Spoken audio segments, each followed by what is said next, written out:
Okay, good afternoon, everyone. Welcome to Byju's Exam Prep IAS. Am I audible?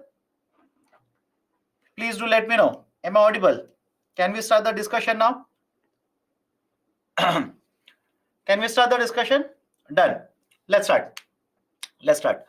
So the next chapter I'll be covering is the concept of investment models. What is the idea of an investment model? Let's try and understand. Questions are there for industries as well as agriculture. I know that we will cover it today. Please don't worry. Please don't worry. I know agriculture descriptive questions are left out and industries MCQ and descriptive are left out. We'll solve it later. Please don't worry. Now let's start. What we'll be covering under the investment? These are the areas. From the last 2 to 3 weeks, everybody is asking, sir, what is FDI? What is FPI, etc., etc. Let's try and understand it today. So FDI, FPI, SEZ, NIMZ, and PPP. Don't worry about the long form of each of them. In respective PPT slides, the long form will be given. Please don't worry. Now let me start with the first one, FDI and FPI. Right? What is FDI?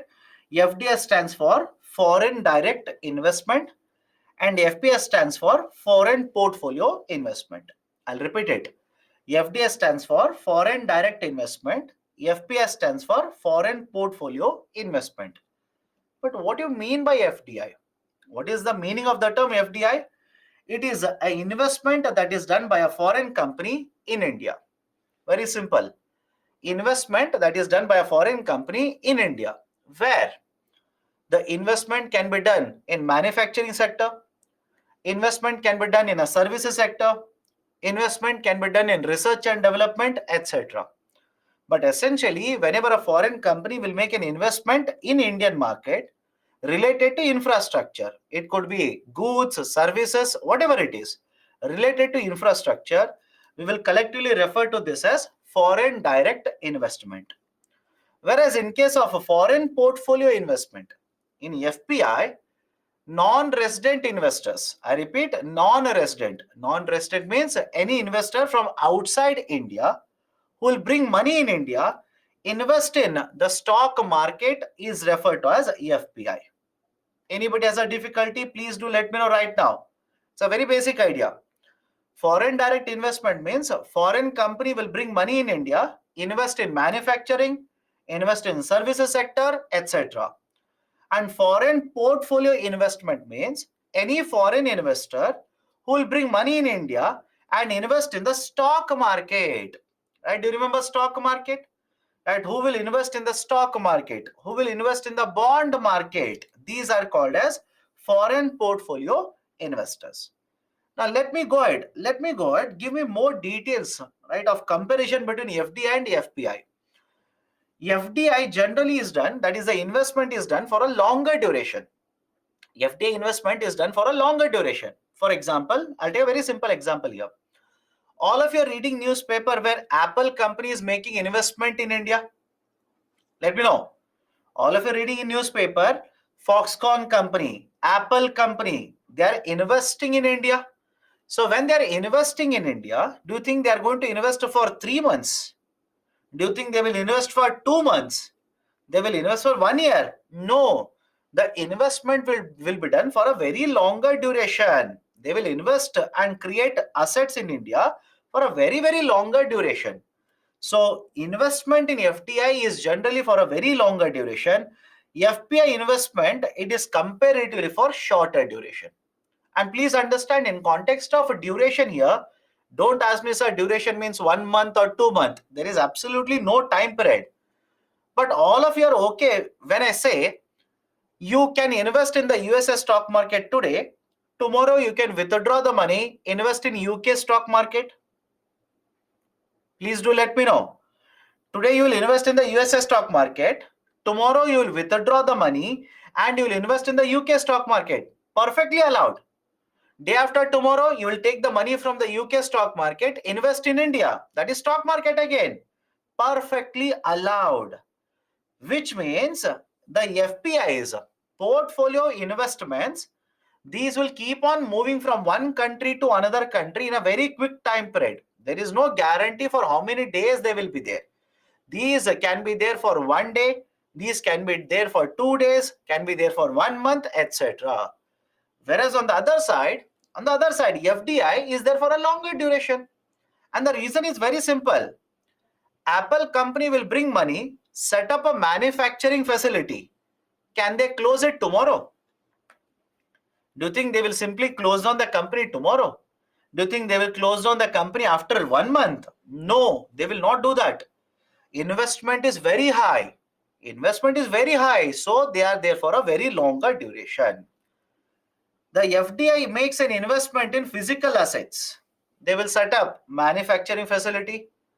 They'll construct a road, right? They will construct, right? Let's say offices, etc. So they invest in physical assets. Whereas in the stock market, when you invest, can I say the foreign investors, when they purchase the whenever they purchase the assets in the market, these are financial assets. Let me know. Is the logic okay? FDI will make an investment in the physical assets. FPI will purchase shares in the stock market. What are shares? These are financial assets. FDI is associated with multiplier effect. FPI will simply increase the capital availability in the stock market. They will bring money, invest in the stock market. So money availability in the stock market will increase. Investments under FDI are done mainly to earn profit. FPI investments are speculative in nature. Speculative simply means, no doubt they are also want to earn profit, but speculative in the nature. Today they will purchase the share of a company, tomorrow they will sell it at a higher price. Right? Today they will purchase share of company Paytm at, let's say, 100 rupees. Tomorrow they will sell it at 120 rupees. These are speculative investments.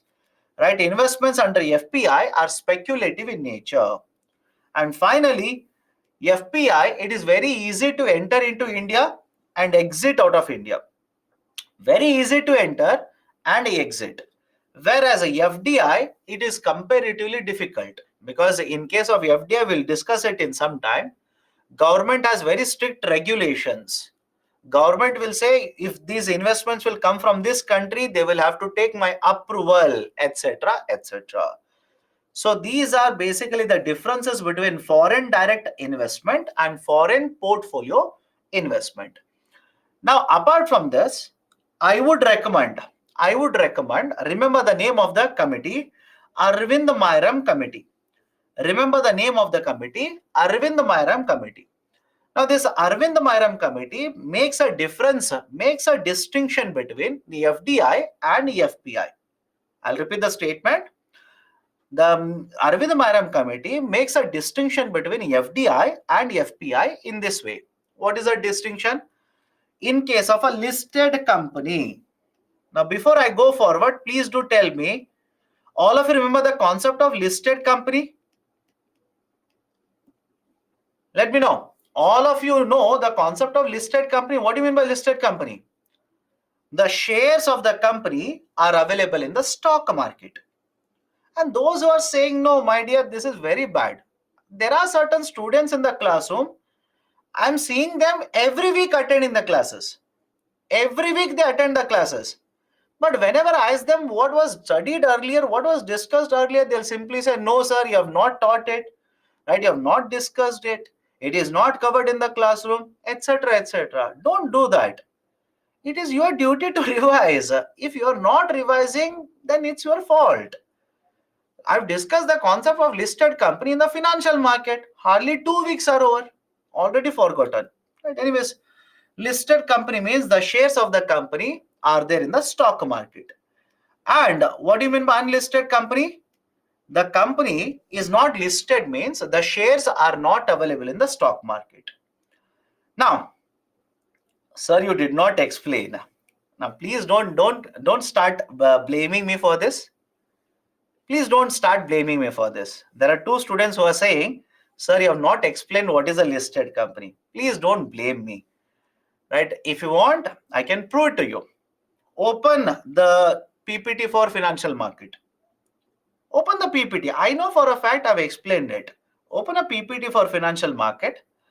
And in that, there is an article, there is a slide for IPO and FPO, and after that there's a slide for primary market and secondary market.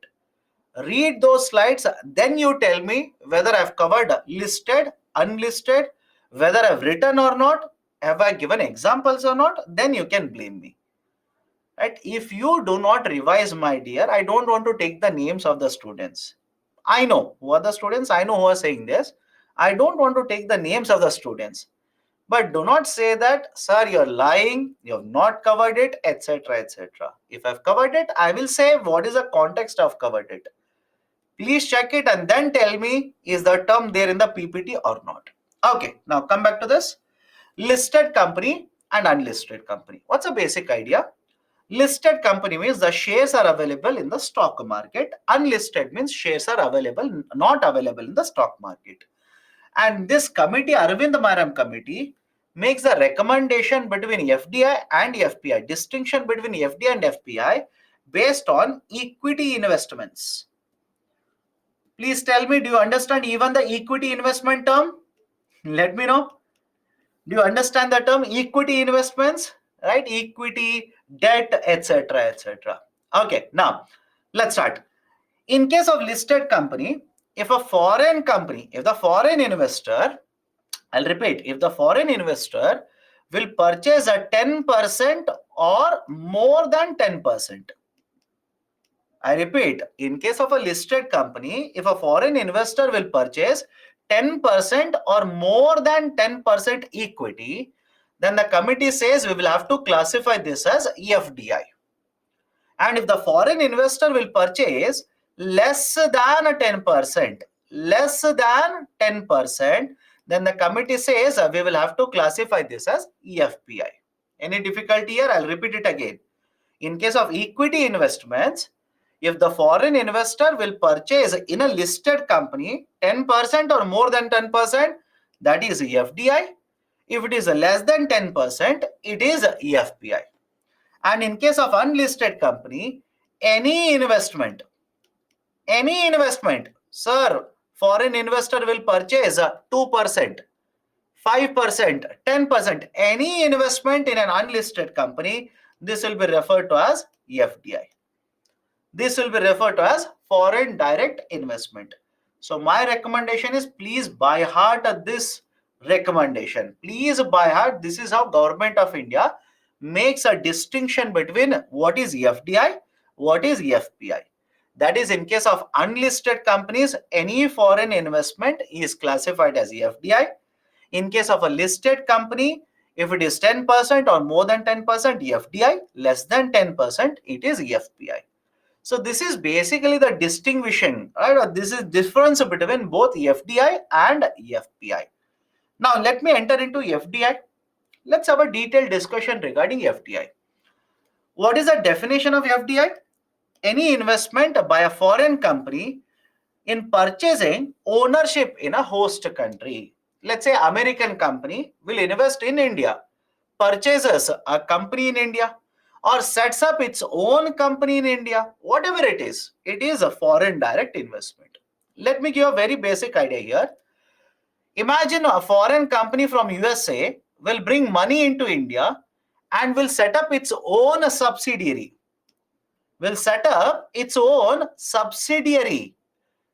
Right? That is, meaning is 100% of this company in India is owned by American company. This is FDI. This is simply FDI.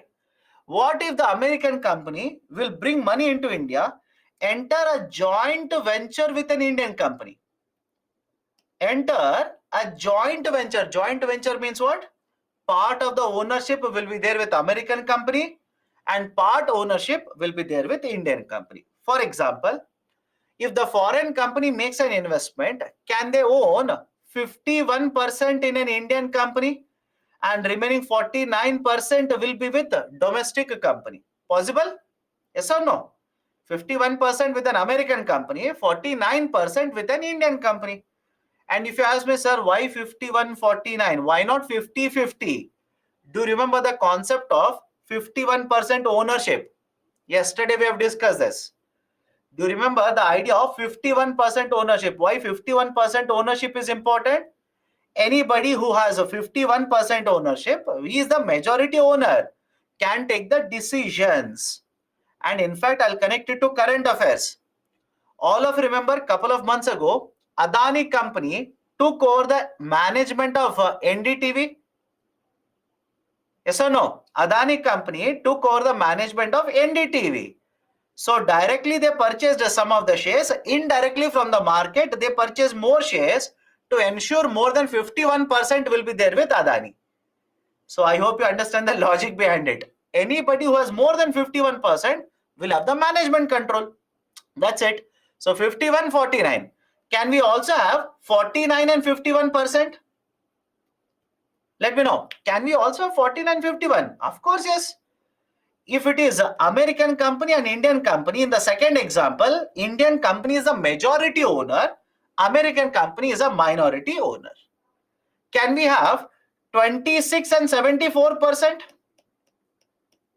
26 and 74%. This combination is also allowed, right? So 100% is allowed, right? 26 and 74 is allowed. 51, 49 is allowed. 49 and 51 is allowed. These are all different types of combinations wherein you can see foreign direct investment coming into India. These are the different levels. Now think of this. Don't you think the government will decide in which sector, point number one, whether FDI will be allowed? I'll repeat the statement. Think of it. Don't you think government will decide in which sector FDI will be allowed? Can government of India simply say in sector, let's say X, FDI will not be allowed? Of course, yes. There are certain sectors. I'll give you the examples. Point number two, can government again decide if one sector is covered, up to what percent FDI will be allowed? Of course, that is also right, entirely the prerogative of government of India. Right? For example, let's say civil aviation market. Government can simply say up to 26% allowed, up to 49% allowed, 100% is allowed. So entirely left to government of India. Right? So government of India will one decide which sectors will be allowed under FDI. Point number two, how much FDI will be allowed in the sectors. And point number three, remember this as well. Government can have a special regulations for certain group of countries when FDI will come from these countries. I will repeat the statement, then I'll give you the current affairs context. Government of India can also have special guidelines regarding FDI coming from certain set of countries. What is that? I'll give you example. Just give me a minute. Now, whenever you attract FDI, you can bring in FDI under two routes. Under two methods, FDI can come into India. One is called as a direct route or automatic route. Second one is called as approval route or government route. What is the basic idea? Simple logic. Do not complicate it. One, when foreign company will bring money into India, should they take the permission of the government or they do not require any permission of the government? Very simple idea. If a foreign company, let's say from USA, wants to invest in India, should they take permission of the government and bring investment, or there is no requirement of any permission of the government? If they require any permission of the government, that is, if they need approval of the government before bringing money into India, this is called as approval route or government route. And on the other side, if they don't require any approval from the government, no requirement of any approval, simply you can bring money in India, invest in India, this is called as a direct route or automatic route. And remember the next point, most of the sectors in India are kept under the direct route or automatic route. Is it okay? Anybody has an issue? Please do let me know right now. One is government, right? You need to invest in India, so you take the permission of the government. That is called as approval route. You need to invest in India, no requirement of any approval of the government. You can directly take the money and invest in India. That is called as a direct or automatic route. And point number two, most of the sectors in India are kept under the direct or automatic route. And the reason is very simple. Many of you ask me, sir, why? Why under the direct route? Don't you think if approval route is there in most of the sectors, government might take more time to give approval, inflow of the investment might be affected in India. Think of it. Inflow of the investment might be affected in India. And in case of India, do we require more and more investment or not? Right? Do we require more and more investment? Of course, yes. So what would you prefer if you are a foreign investor? And as expected, some of you are asking how. Right? What would you prefer if you're a foreign investor? Going to the government of India, giving an application, waiting till they give you permission, or else simply bringing money and investing in India? You tell me, what would you prefer? Right? So obviously, if a foreign investor is there, they would prefer a method wherein they don't require any approval. They will directly invest in India. That's the reason I'm saying most of the sectors are under the direct route. But there is one condition here. What is the condition? If you're a foreign investor, you bring and invest under the direct route or the automatic route in the next 30 days. In the next 30 days, you will have to give the information to Reserve Bank of India. Once you bring in the investment into India, in the next 30 days, you will have to give this information to Reserve Bank of India. The reason is very simple. RBI needs to know how many dollars are coming into India. That's the reason. Right? They need to keep a track about how many dollars are flowing into India. What about approval route? What about approval route? Even in case of approval route, imagine there is a particular sector where approval route is there. There also, again, there are two methods. One, if you want to invest in India up to 5,000 crore rupee, then there is a portal. Portal means website. So you will have to apply for the license or approval in this portal. Right? There is only one portal. If it is, let's say, 4,000 crore, right? Let's say 2,000 crore rupees or 3,800 crore rupees. You want to invest this much. So you will have to apply for it in the portal, right? All these, right, ministries are there in the portal. They will give you the approval. But if you want to invest more than 5,000 crore rupees in India, if you want to invest more than 5,000 crore rupees in India, then you will have to take the approval from Cabinet Committee on Economic Affairs. You'll have to take the approval from Cabinet Committee from Economic Affairs. Done? So these are, right, these are basically the two different routes which are used for inflow of FDI into India. Now come to one more point here. The point that I'm trying to make here is, earlier I said, Government of India can make a policy for inflow of FDI for specific set of countries. What is the meaning of it? Listen to the new policy of Government of India. Any foreign investment, that is FDI, any FDI that will come from India's neighboring countries, it has to go through only government route. I'll repeat the statement. Any foreign investment, FDI, that will come from India's neighboring countries will have to go through only the government route. Right? Whether they are bringing 1,000 crore, 5,000 crore, in which sector, doesn't matter. Nothing matters. As long as it is from our neighboring country, it has to go through government route or approval route. Anybody has an issue with this? Anybody has a problem? Right? Reason is simple. Right? We are concerned about investments which are coming from China. Investments which are coming from China, we are concerned about it. So we cannot simply say any investment coming from China has to go to approval route. If Government of India does that, think of it.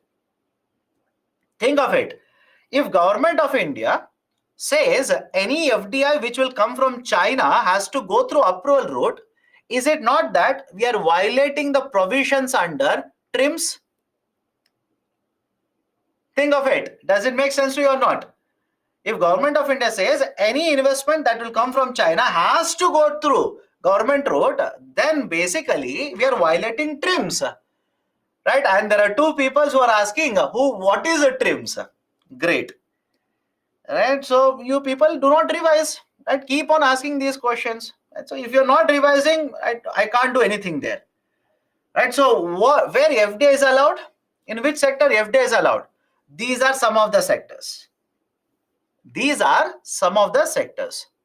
And where FDI is prohibited, where FDI is not allowed, these are some of the sectors. Now don't get into why it is allowed here, why it is not allowed here. Government will have its own policies.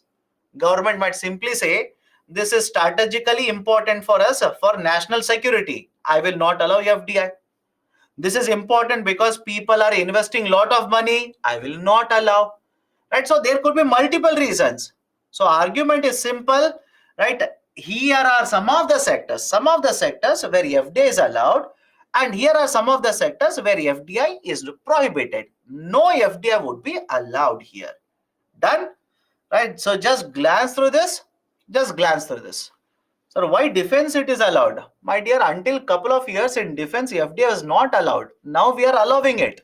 Why? Right? Don't you think in case of defense sector, India is lagging behind compared to many other countries? Think of it. Right? Compared to many other countries, are we not running behind? Right? That is, we are far behind in terms of having defense sector growth. That is a precise reason. That is a precise reason. Right? Defense now FDI is allowed. Many sectors, FDI has been opened up. Okay, done. Can we go forward now? What are the merits of FDI? Any issue so far? Can we go forward?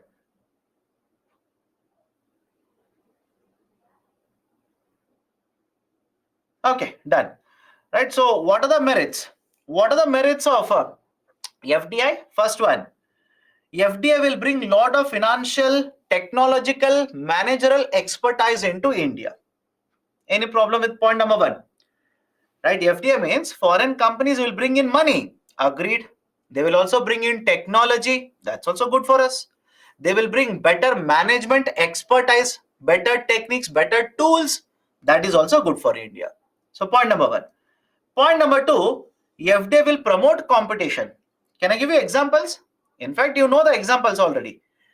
First session, I told you Ola versus Uber.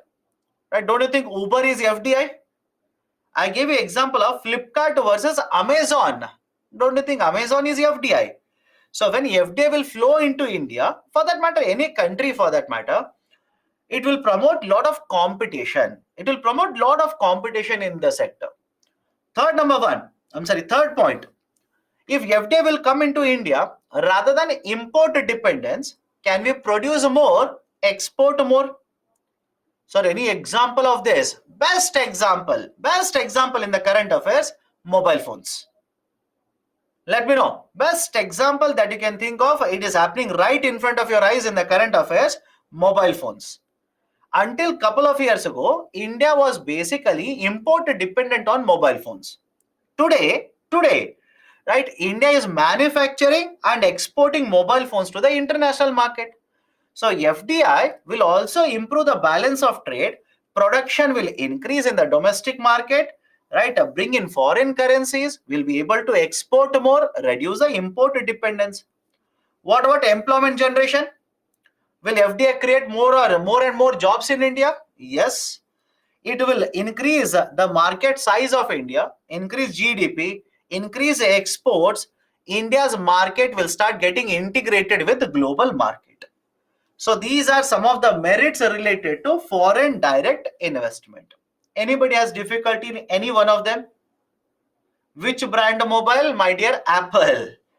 Right, Apple. We used to import a lot of Apple products. Today we are exporting Apple products from India to rest of the world. In fact, that was all of this was there in the newspaper. I'm surprised. Some of you are not reading. I'm actually surprised. All of that I'm giving you is basically there in the newspaper. How it will generate employment? If Apple company will open a manufacturing unit in India, will it generate employment or not? Let me know. If Apple will open a manufacturing unit, Foxconn will open a manufacturing unit. Volkswagen car will open a manufacturing unit. Will it not generate employment? Of course, yes. It will generate employment. Last point. India's production will increase. Exports will start increasing. So can I say India's market is getting integrated with global market? That's the last point. Right. So these are some of the merits, advantages of foreign direct investment. Having said so, are there any concerns? Are there any problems? Of course, yes. First one, government has to make lot of policy changes in order to attract foreign investments. I'll give you the best example. Government will have to change their policies in order to attract foreign investors. For example, please tell me, are the states changing their labor policies to attract investments? Has government of India reduced its corporate tax rate to attract investments? Of course, yes. And what is the result of it? What is the result? Government of India had to forego overall tax revenue of 1 lakh crore rupee because of that. So first concern is the governments will have to keep on changing their policies. Although it might backfire on the government, they will have to keep on changing their policies in order to attract the foreign investors. Second, the foreign direct investments may also promote unhealthy competition. What is this? Let me take a very simple example. Have you heard of the term deep discounting? There is an allegation that the companies such as Flipkart, Amazon, etc. provide lot of discounts. And when they provide very high discount, it is called as a deep discounting method. And why this is a demerit? Why this is a concern? My dear, you please tell me, rather than going to the market to purchase a product, now you'll sit at your home, search in the Amazon app, order it at a very high deep discount, very large discount. What do you think will happen to traditional stores in the market?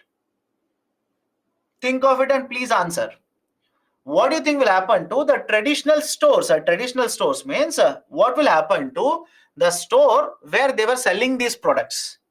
Don't you think those stores will start incurring losses? Their revenue will go down. Many of the stores will not be able to sustain and shut down. Now, that is basically the concept of unhealthy competition. Is it happening in India? Think of it. Is it happening in India? Yes, this is happening in India actually. Lot of complaints are there with Minister of Commerce regarding this only. That is, Flipkart will provide very big discounts. Amazon will provide very large discount, and they're able to do that because they do not have physical storerooms. They have centralized system. They do not have individual stores everywhere, and they're able to procure it directly from the manufacturer at a very, very high discounted prices. So that's the reason these companies will be able to sustain, but not traditional stores. They will end up losing their revenue and they might be forced to even shut down. That is the unhealthy competition that I'm referring to here. Point number 3 may also lead to regional disparities. How, sir? How regional disparities will happen? This is a fact. Please remember this. A large chunk of FDI that has come into India has gone to developed states or industrial states. I'll repeat the statement. A large chunk of FDI that has come into India has gone into industrial states or developed states. So any example? Gujarat, Maharashtra, Karnataka, Tamil Nadu, etc. So when large chunk of FDI will enter into these states, don't you think it is going to the states which already has a lot of industries? Yes or no? The FDI is entering into the states which already has a lot of industries. And you might be asking me, why, sir? Why do they go to these states only? The reason is simple. The infrastructure that is provided, that is available, skilled labor that is available, the certain exemptions that are provided by the government, ease of acquiring land, assistance given by the government, licenses given by the government, etc. All these factors are attractive for these companies. And that is the precise reason these companies end up entering into these states itself. Now, at least now, does it make sense why some of the cities in southern India are referred to as software hubs? Think of it. Why some of the cities in southern India, such as let's say Hyderabad, right, or for Bangalore, why do you think Bangalore is known as a startup hub in India? Why do you think Hyderabad is coming up as a startup hub in India? Because the government promotes, makes it easier to conduct business in these states. And that is the reason lot of FDI will enter into these very specific number of cities or let's say states. Now, if FDI will flow into these states which are already developed, don't you think the regional disparities which are already present will be widening? Right? The regional disparities which are already there in India, they'll become much wider, much more. Gap will start increasing.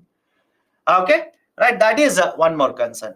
And finally, can these FDI, that is multinational enterprises, through transfer pricing, can they avoid taxes? Let me see how many of you remember it. Right, taxation. When we discussed taxation, we covered a concept of tax avoidance, tax evasion. Then we discussed base erosion and profit shifting. Then we discussed a minimum corporate taxation system. Don't you think the concern is same thing? That is, foreign companies, multinational enterprises will avoid and evade lot of these taxes. That is the concern that I've written here. Through transfer pricing practice, these multinational enterprises may avoid paying taxes to government. Right? This will basically affect the tax revenue potential or the revenue generation of the state government as well as central government. So these are some of the demerits or the concerns regarding foreign direct investment. So what we have done so far? What is FDI? What is FDI we have discussed? Right? What is the difference between FDI and FPI we have discussed? How FDI will flow into India we have discussed. Are there any restriction over right FDI inflow by the government? Is it coming from the neighboring countries?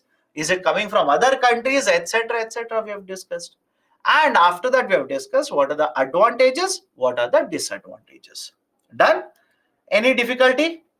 But isn't regional disparity the fault of the states which are not investment friendly? Of course, yes. My dear, I hope you understand. I'm not trying to establish that FDI is wrong. I hope you understand what I'm saying. I'm not saying FDI is wrong here. I'm saying FDI will go to the states which they actually prefer because of the environment there, because of ease of doing business there. But as a result of that, what will happen to the disparity, inequality in India? The regional disparities which are already there, they'll be further widened. And that's basically the point I'm trying to make here. What is transfer pricing? Transfer pricing basically refers to a system wherein one company will sell the product, right? Will sell something at a price to another company. And using transfer pricing, companies will avoid taxes as well as evade taxes. Okay. So cheap labor is more in Bihar, but no one wants to invest in Bihar. Why? My dear, let's not make it political. Then I'll have to discuss political aspects. But again, please understand the next point as well. I'm not saying that there is no investment in the form of foreign investment in Bihar. I did not say that. I did not say no foreign company is going to invest in Uttar Pradesh. I did not say that. What I'm saying is, out of total investment, a large chunk of it comes to these states. This is what I've said. Right? For example, Gujarat, Maharashtra, and because again, right, infrastructure is better, right? The services provided by the government is better, ease of doing business is promoted by the government, right? A more skilled labor is available, etc. These are the factors. Okay, now what are the other points regarding FDI? India is one of the largest country in terms of receiving FDI. In fact, I've told you this. If you rank the countries, if you're going to rank the countries, India's rank will be in the top 10. India will be ranking in the top 10 in terms of receiving FDI. Post 2000, the service sector has attracted the largest amount of foreign direct investment. Which are the countries from where we attract a lot of FDI? It is Singapore as well as Mauritius. We attract a lot of FDI from Singapore as well as Mauritius. So these are the two countries from which we attract a lot of FDI. Done? Now, related to foreign direct investment, there is one concept called as depository receipt. It is famous now. Listen to this very carefully. There is one concept called as a depository receipt. Now, what is this idea of? What is this idea of depository receipt? Let me give a very simple example. Right? Can an American company, I repeat, can an American company come and get listed in India? It is allowed. I will repeat the statement. Can an American company come and get listed in India? Listed means, can it make its securities available for trading purpose in India? Yes, it is allowed. Can an Indian company go to America, get listed in America? Again, that is also allowed. Right? Perfectly allowed. Perfectly allowed. Nothing wrong with that. For example, let's say Infosys company. Can they get listed in the New York Stock Exchange? Why not? It is allowed. Tesla company, can they come to India, get listed in Indian stock market? Of course, yes, it is allowed. Now, how they do it? What is the process? Follow this very carefully. Imagine this is, right? Imagine this is the share of Infosys company. Now, please do let me know. Everybody can see a piece of paper in my hand? Let me know. Can everybody see a piece of paper in my hand? This is, let's say, right, any company's a share in India. You can go to the stock market, a listed company, you can purchase the share of this company. Now, let's say hypothetically, this Indian company wants to get listed in America. They want to get listed in America. What is basically followed? Remember this, the way to get listed in America, their method is called as issuance of depository receipts. This is called as issuance of depository receipts. This was for the first time introduced in America. That's the reason American deposit receipts are very, very famous. It was introduced in America for the first time. And what is this idea for depository receipt? Please understand, depository receipt is a financial instrument which will represent publicly traded shares of a company. It is a financial instrument which represent means what? If this is a share, a depository instrument will represent, right, the share in the market. Publicly traded shares issued by the company in a foreign or offshore market. Now let me explain this. Follow this very carefully. Slightly technical. Please follow this. I have written the term issued by the company. I've written the term issued by the company, but technically what will happen? Let me show it.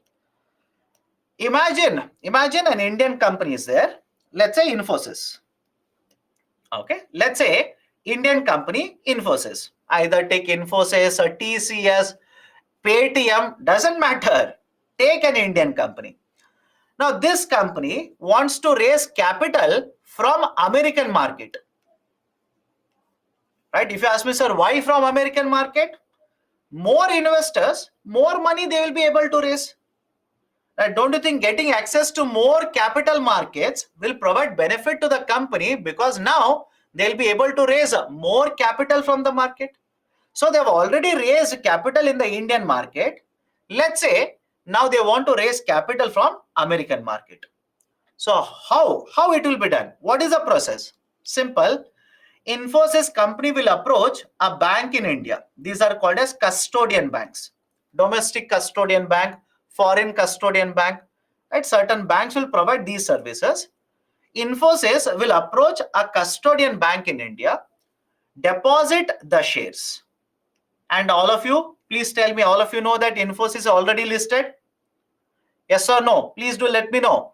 Infosys is already listed in India. Paytm is listed, Zomato is listed, TCS is listed, all these companies. Adani is also listed, by the way. So they will deposit the shares with a bank in India. This is happening in India. This side is India, This side is USA. Now, this bank will enter into an agreement with another bank, another custodian bank in USA, and it is this bank which will issue depository receipts. It is this bank which will issue depository receipts in the USA stock market. Any problem here? And the depository receipt which is issued by the American bank, they will represent the shares of Infosys company. They will represent the shares of Infosys company. That is, whatever is the price of the shares of Infosys company, whatever is the value will be represented in the form of depository receipt. Meaning, if you purchase, let me know now, if you purchase a depository receipt, can I say it is as good as saying you're purchasing the shares of Infosys company here? Let me know. Imagine you're sitting in USA. If you purchase the depository receipt of Infosys company sitting in USA, can I say it is as good as you're purchasing shares of Infosys company? This concept is called as depository receipt. Now, can I say depository receipt represent publicly traded shares of company here? Does it make sense to you? Depository receipt represents publicly traded shares of a company. In this example, the depository receipts issued in USA represent shares of Infosys company. Any problem with the system here? Please do let me know. Any problem with the system? Sir, are the deposit receipts issued via bank only? Yes. These are called as custodian banks. These are called as custodian bank. For example, in this situation, imagine this is bank A and bank B. Now think of it. We are Indians. Can I call bank A as domestic custodian bank? We are in India. Can I call it as a domestic custodian bank? That is bank A. Can I call it as a domestic custodian bank? And bank B, can I call it as foreign custodian bank? Right? Through the banking only, through the custodian banks only, custodian institutions only, generally these types of instruments are issued. Any problem? Why publicly traded? No formal involves. What? I'm unable to understand the question. Saqib, can you please clarify? I'm unable to understand the question.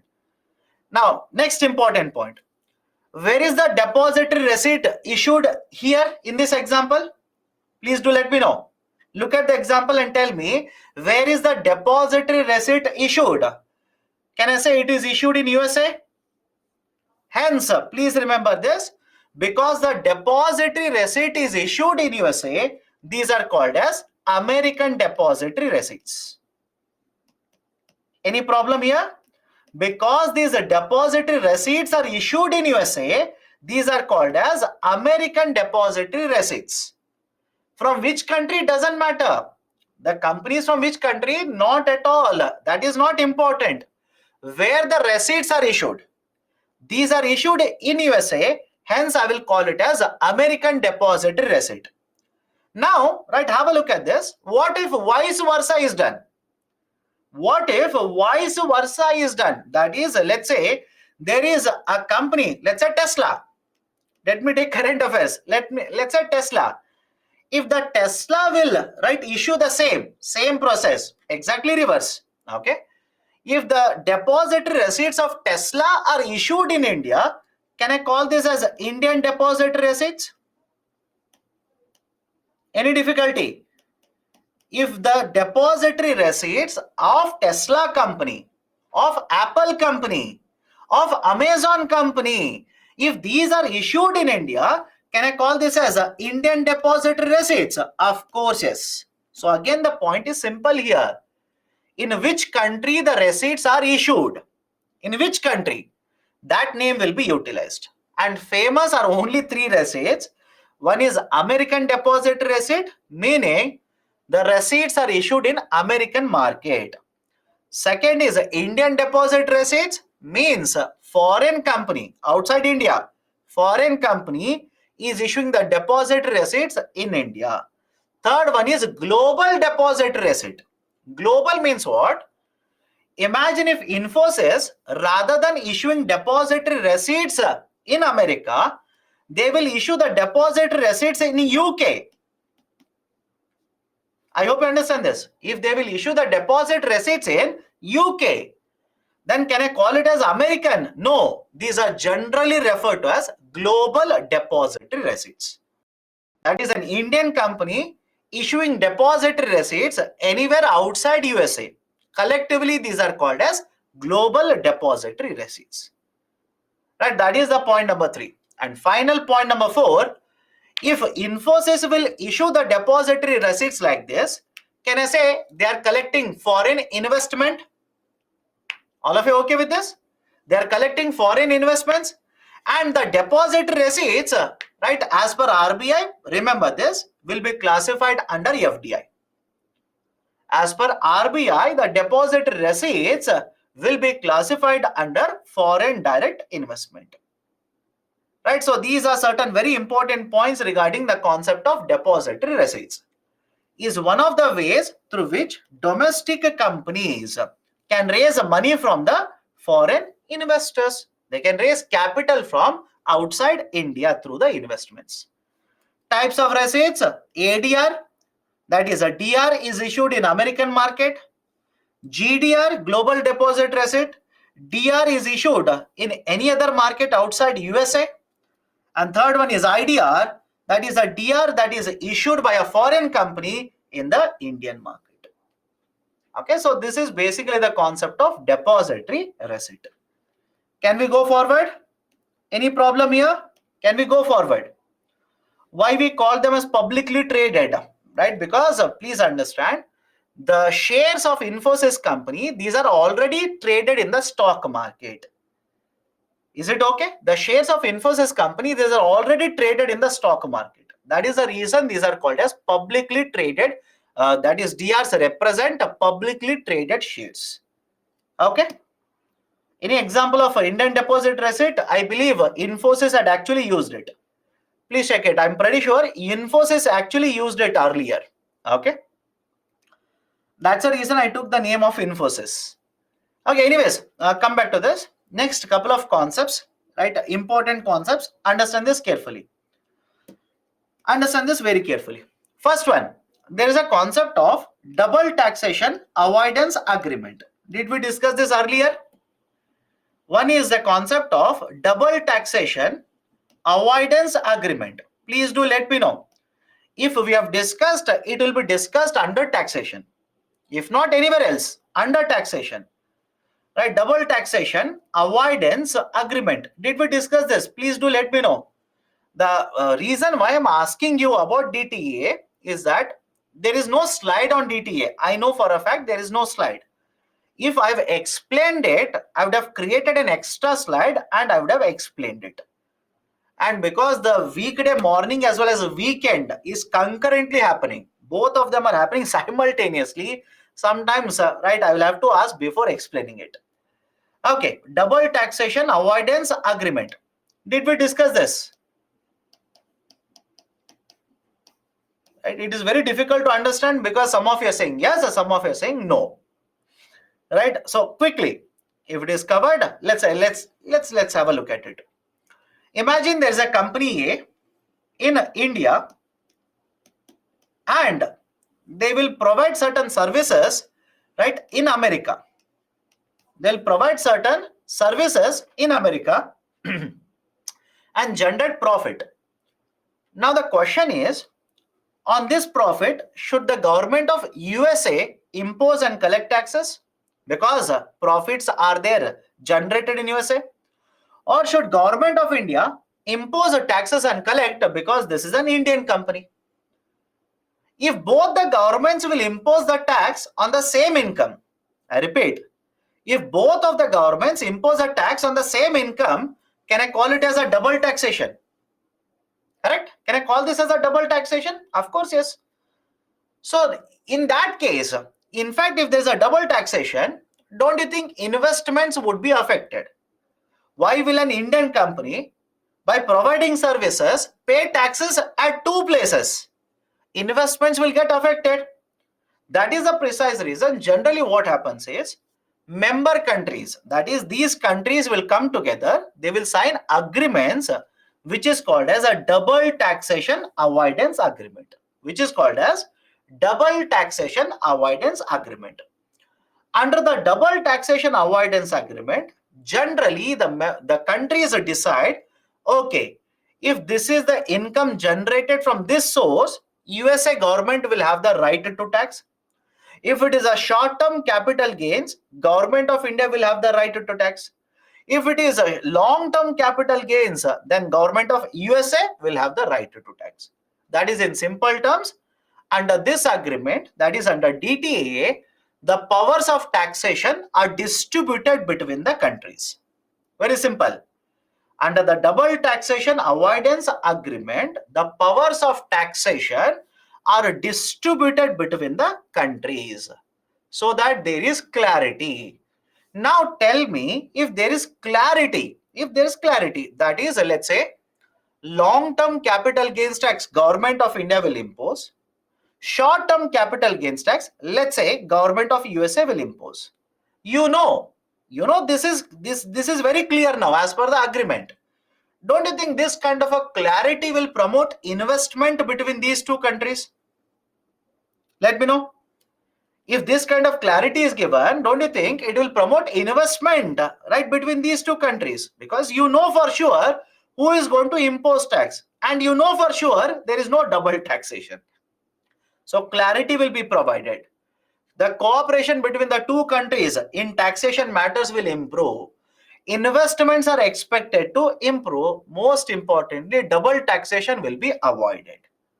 So this is the basic idea of a double taxation avoidance agreement or DTAA. Done? Right. Now apart from this, any other issue? Let me know, because this is basically the discussion regarding FDI. We are done with the FDI. We will enter into FPI now. Any other concern? Any other doubt regarding what we have discussed in FDI? Okay, nobody is asking doubt. Okay, now please understand. Let me add one more concept, treaty shopping. Right, double taxation avoidance. There is a term called as treaty shopping. Right, very often cited in newspapers. Treaty shopping. Now, what is this? Treaty shopping? Let me explain. Imagine an investor from USA will invest in India. Okay, imagine there's an investor from USA who will invest in India. Now, as per the double taxation avoidance agreement, let's say hypothetically, the tax rate applicable is 15%. Whatever tax is there, don't worry. Let's say tax rate applicable is 15%. Now, point number 2. Here is an investor who is sitting in USA. They are interested in investing in India. But they are concerned that 15% tax rate is very high. Whether they will pay it in India or USA doesn't matter. They feel 15% tax rate is very high. So what they will do is, they will try to take their investments, route their investment from a tax haven. This is important. They will try to route their investment from a tax haven back to India. Right? So please understand the difference here. In the first case, directly from USA, investment will come to India, and on the income 15% tax rate is applicable. And in the second case, USA investor will not directly invest in India. They will route their investment into India through a tax haven. Sir, why?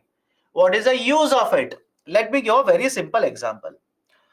Imagine there's a tax haven such as Mauritius. In fact, this was very, very famous. We have addressed it now. This was very famous earlier.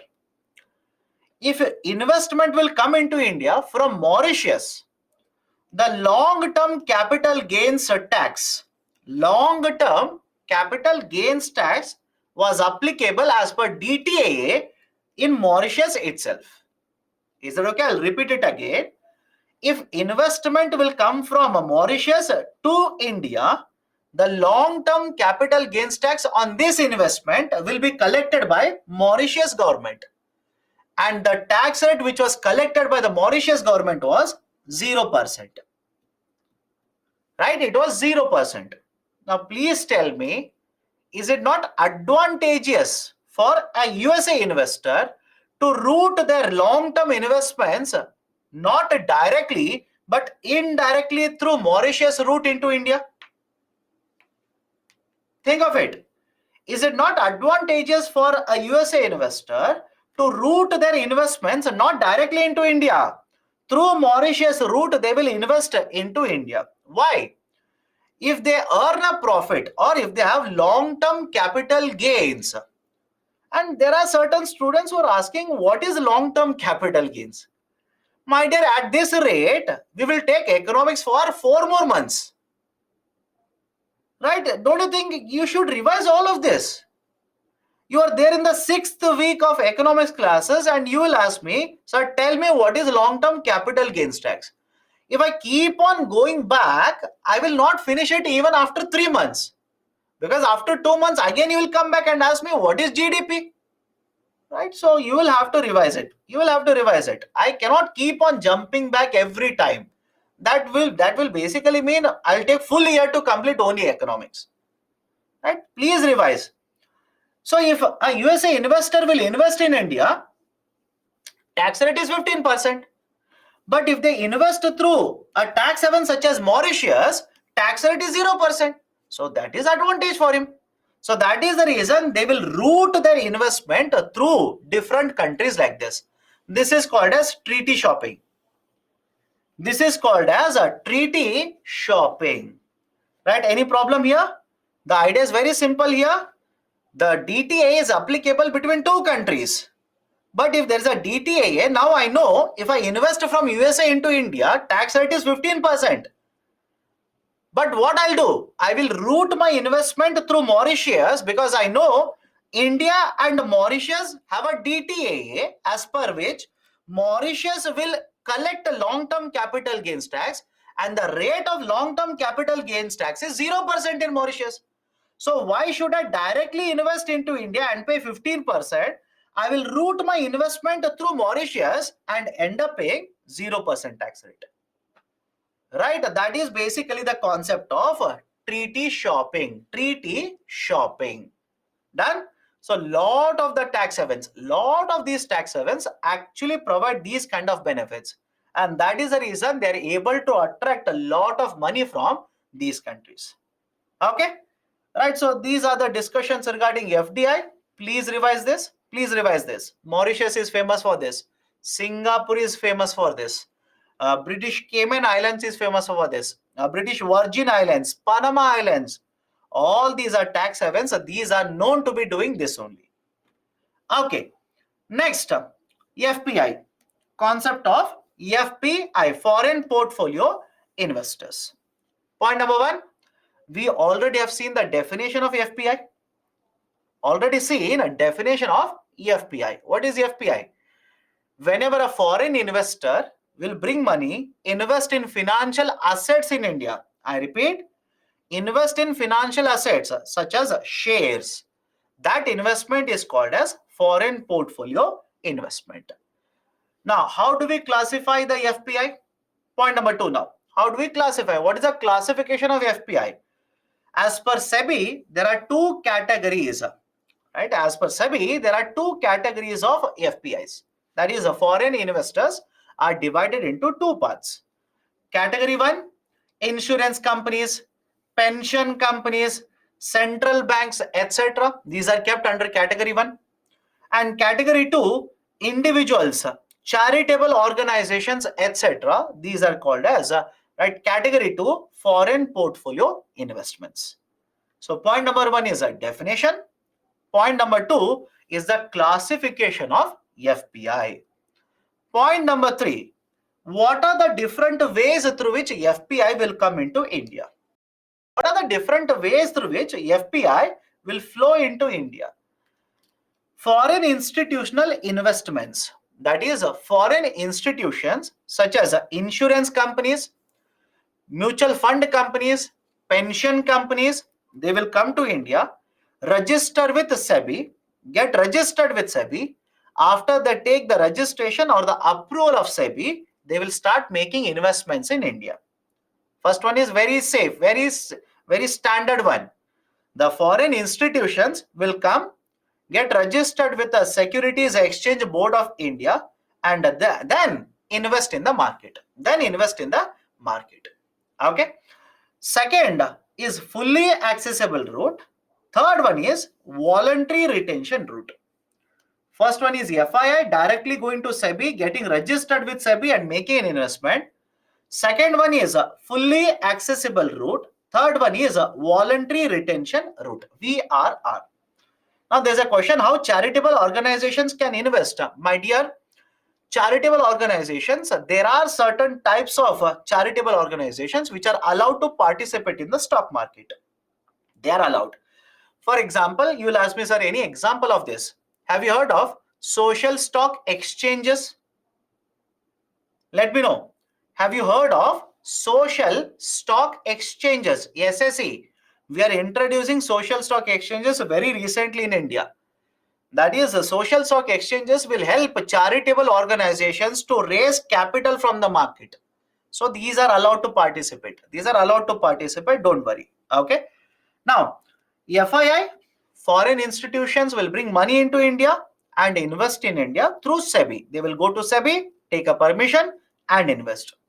But there are two more types, right? Please understand, current affairs related. One is a fully accessible route. Second one is a voluntary retention route. What is this fully accessible route and voluntary retention route? Let's try and understand. Voluntary retention route, it is basically a system that has been introduced by RBI. This was introduced by Reserve Bank of India. What is the use of this route? Please understand, there is always a limit on how much FPIs are allowed to invest in the bond market. I'll repeat the statement, and they should not be new to you. You already have gone through all of this. There is a limit. There is a limit on how much FPIs are allowed to invest in the debt market in India. Right? Do you remember why there is a limitation on debt market investments? Please do let me know. That is, do you remember balance of payment? Within balance of payment, capital account is there. And in case of capital account, we say that partial convertibility. Yes or no? In capital account, we have partial convertibility, limitations, conditions. And I've told you last week itself, why should we have conditions or restrictions on foreign investments in the debt market? We have discussed all of it. Okay, now come back to the point here. So we know that there is a restriction on foreign portfolio investment in the debt market. The concern why there is a restriction, why there is a limitation, the concern is that they will bring money in India today and tomorrow they might simply withdraw their money. Simple idea. Today they will bring money into Indian market. Tomorrow they can simply withdraw the money, go to USA, go to UK, go to any other country and make an investment there. So the concern is these investments will keep on shifting. These are not stable. These are very volatile. These will keep on shifting. And that is a precise reason. Please remember this. Generally, foreign portfolio investments, there is one more name for this. They will refer to this as hot money. They will refer to this as hot money, and some of the experts will also say this is fly-by-night money. This is a fly-by-night money. Why? Why this is referred as a hot money or fly-by-night money? Imagine today Federal Reserve will start increasing interest rates. Imagine today Federal Reserve will increase the interest rate. Tomorrow, what do you expect will happen in stock market, bond market in India? Think of it and please do let me know. If Federal Reserve will increase the interest rate in USA, don't you think in case of India, the stock market will become volatile? Foreign investors will sell their investments, take their money and go out of India. That is the precise reason. That's a precise reason FPI is also generally referred to as a hot money or fly-by-night money. Within a very short duration, foreign funds will start going out of India.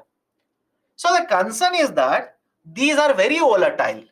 These will come into India and within short time period, they will go out of India. But what if, think of this, what if a foreign investor wants to invest for 4 years in the bond market? What if a foreign investor wants to invest 5 years in the bond market?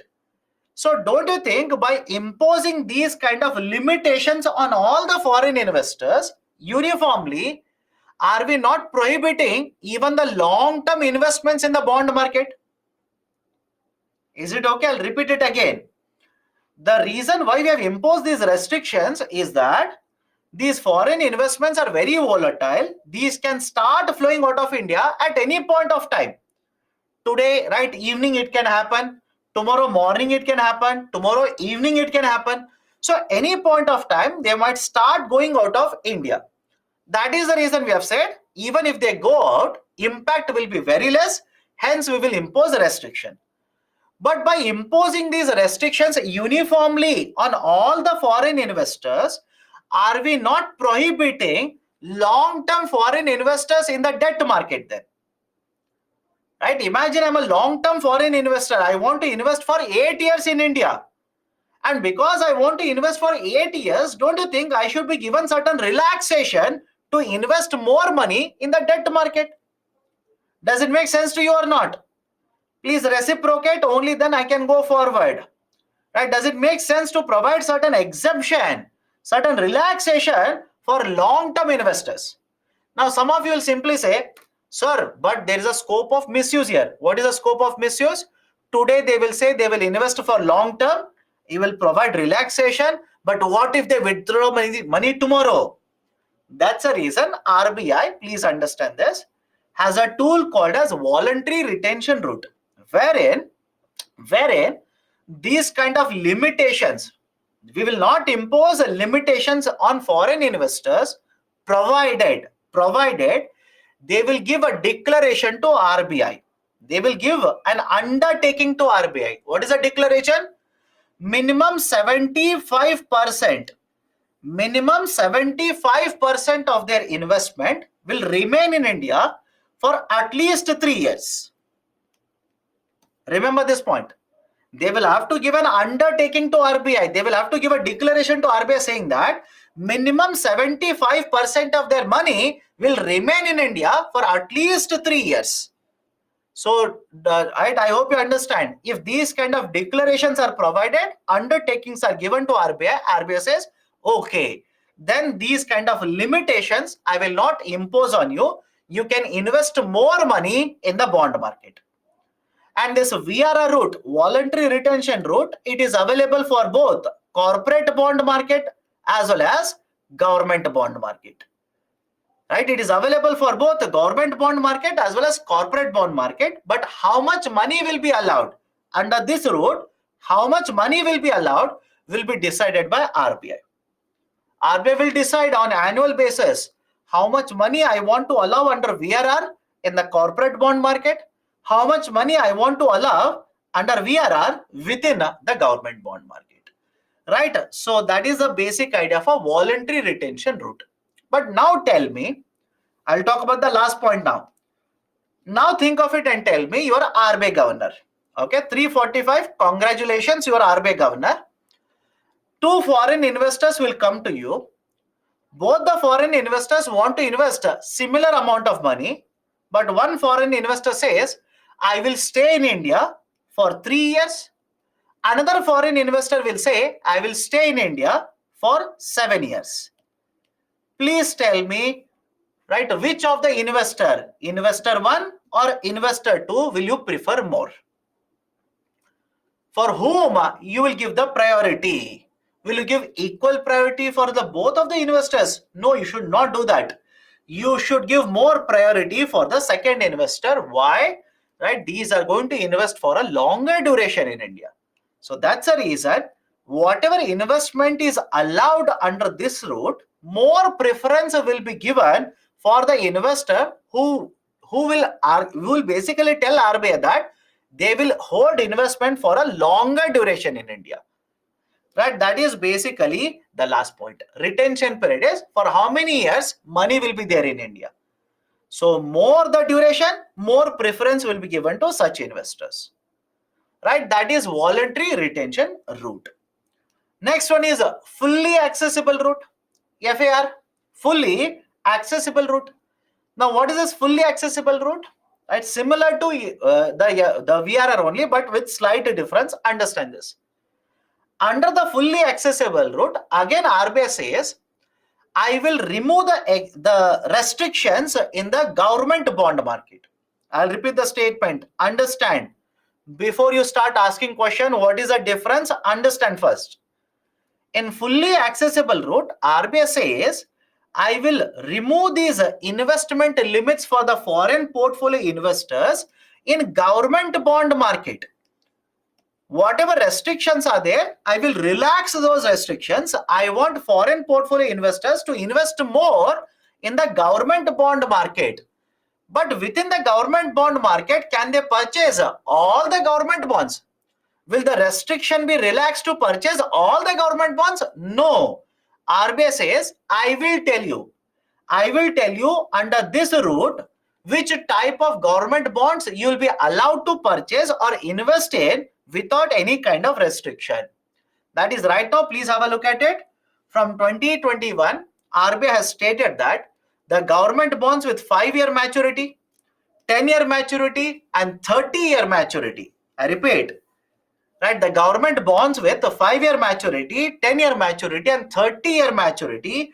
If foreign portfolio investors want to invest in these bonds, then the relaxations will be provided. Restrictions will be lifted. More amount of relaxations will be provided. More amount of investment is expected to be done in foreign portfolio by the foreign portfolio investments in these types of government bonds. Any difficulty here? Any problem? Right, under FAR, it will do away with the regulatory restrictions. RBI would be notifying what kind of securities, right, you are allowed to invest under FAR. And right now, 3 types of securities: 5-year, 10-year and 30-year. Okay, can we go forward here? Can we go forward? Sir, why not 20 years? Again, there are different arguments given by RBI. Sir, why not 3 years? Why not 7 years? Why not 40 years? It all depends on how much is the demand for these bonds in the market. Right? Are there more investors already in certain type of a bond in the government bond market? There are so many things RBI will consider. For example, think of it. If there is already a huge demand for a particular bond, let's say maturity period 2 years, do you think it makes sense for RBI to open it up for more foreign portfolio investors? Because the demand is already high, it doesn't make any sense for it. So there are so many factors RBI will consider, and RBI says, okay, let's target only these 3. And I hope you understand. The whole idea of a VRR and FAR. RBI says these will bring us lot of dollars into India. Go beyond FPI now. Please go beyond FPI. Can I say, in a time period when your forex reserves are depleting, it makes more sense for you to provide relaxations under FAR and VRR? Think of it. Please think of it. In a time period when your forex reserves are depleting, forex reserves are coming down, don't you think it makes more sense for RBI to provide more relaxations in the form of VRR, in the form of FAR? And these kind of reforms have been introduced by RBI very, very recently. I hope you understand. These types of reforms have been implemented by RBI very recently, hardly 3 to 4 years. Why? Why not historically? Why now?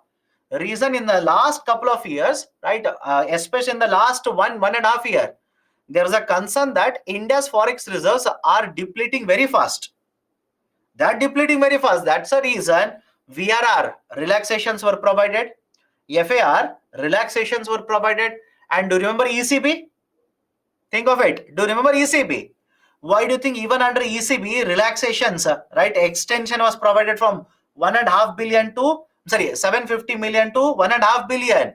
Because we wanted to ensure more and more forex reserves, dollars will come into India, right? And this more and more forex reserves coming into India will add to, dollars coming into India will add to forex reserves. So this is the context. This is the context that you need to understand why these kind of reforms are relevant to you. Okay. So this is the discussion regarding foreign portfolio investments. So FDI is done, FPI is done. Now, if you have any kind of questions, please do let me know. Otherwise, we can take a break. Is DTA not against global minimum corporate tax? No, my dear. DTA covers many types of taxes. For example, right, it can cover it can cover investments in the stock market, revenue from that. It can cover, right, your revenue generation in USA, not profit, revenue generation. It can cover financial assets. So it is not talking only about corporate profit. It is covering multiple types of taxes. Okay. What is the meaning of the term tax haven? Tax haven basically means it's a tax jurisdiction. It is a country which will provide the facilities of very negligible tax rates or 0% tax rates. And because these countries have negligible tax rates or 0% tax rate, they'll be able to attract lot of companies, a lot of investments from Western markets. That is the advantage of having a tax haven. Examples of tax havens are Panama, right? Virgin Islands, British Virgin Islands, Cayman Islands, for that matter, Mauritius. All these are the examples of tax haven itself. If it is issued in America, will you call this as American depository receipt? Yes. Where the depository receipts are issued, that is important. I will repeat the statement. Where the depository receipts are issued, that is important. If you issue a depository receipt in USA, you'll call this as ADR. And many of you are asking, sir, why specifically ADR is there, but for UK we do not have a name. For Germany we do not have a name. The reason is very simple, because the concept of deposit receipt originated in USA. It was in case of USA, that is where the concept of the deposit receipt originated. That's the reason ADR is very, very famous. Okay. Any other question? You said Infosys is an Indian debtor receipt. How is it possible? Because it is an Indian company. My dear, right? Please listen to me very carefully. I said if Infosys company, which is listed in India, goes to America, issues a DR in America, this will be called as American depository receipt. Listen to me very carefully. This is called as American depository receipt. Whereas if an American company, or for that matter any company, foreign company, will come to India, issue depository receipts in India, this is called as Indian depository receipt. So I did not say Infosys is going to issue Indian depository receipt. Please listen carefully. Okay. Sir, explain tax haven. My dear, all of this discussion is already done.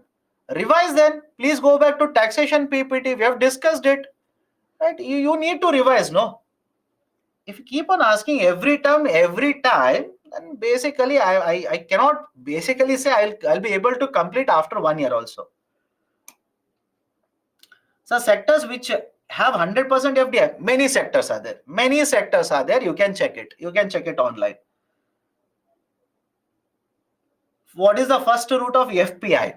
In the first route of FPI, foreign institutions will come to India, will be registered with SEBI. They will get the registration done with SEBI and then invest in India's stock market. That is basically FII route under FPI. Okay.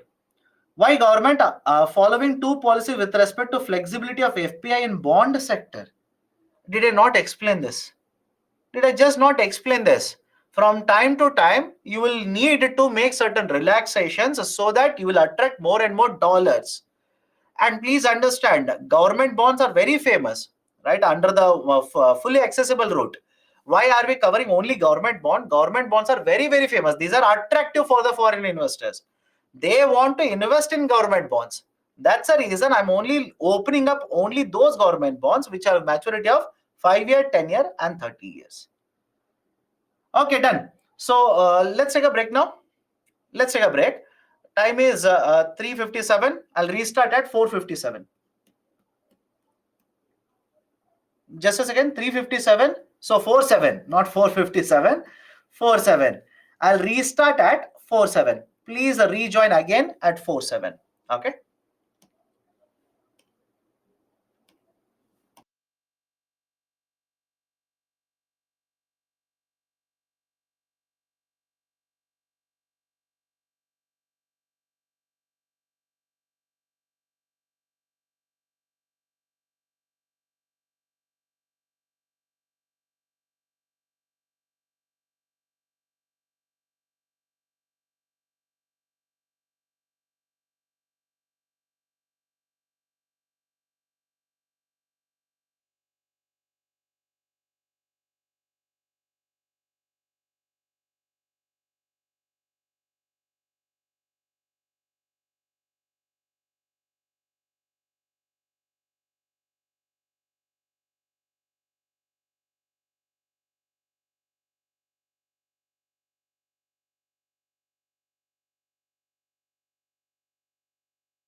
Okay, am I audible to you?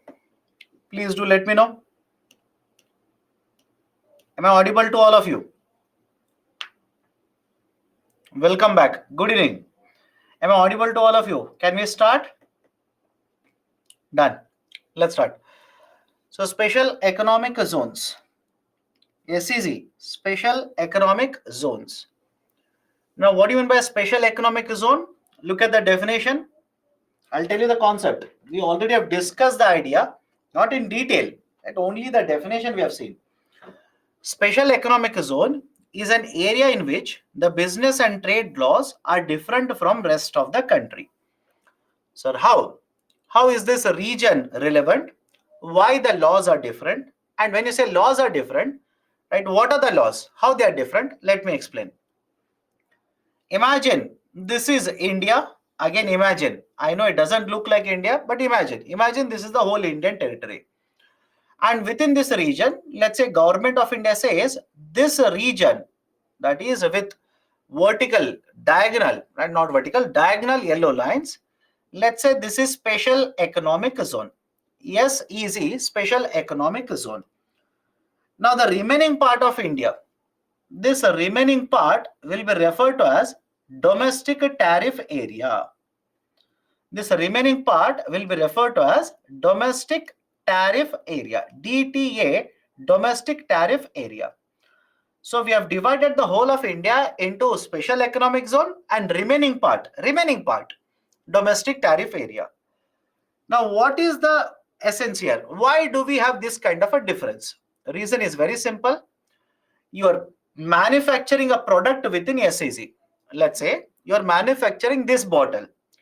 To manufacture this bottle, whatever you import, I repeat, whatever you import, and basically there will be no taxes applicable on the imports. Simple idea. Whatever you import to manufacture this bottle, government will not impose the taxes on the imports. Now, what is the advantage of this? Why does government not impose the taxes on it? When you will import the raw material, no taxes means now the raw material will not include the taxes, the price will not include taxes. So whatever you produce, don't you think it will become more competitive in terms of exports? Correct? The exports, the prices of the exports will not be very high because no taxes will get included. Don't you think we'll be able to promote more and more exports through the concept of special economic zone policy? Anybody has a difficulty, please do let me know right now. Right? If it is difficult to comprehend to you, imagine there are two examples. Example 1, example 2.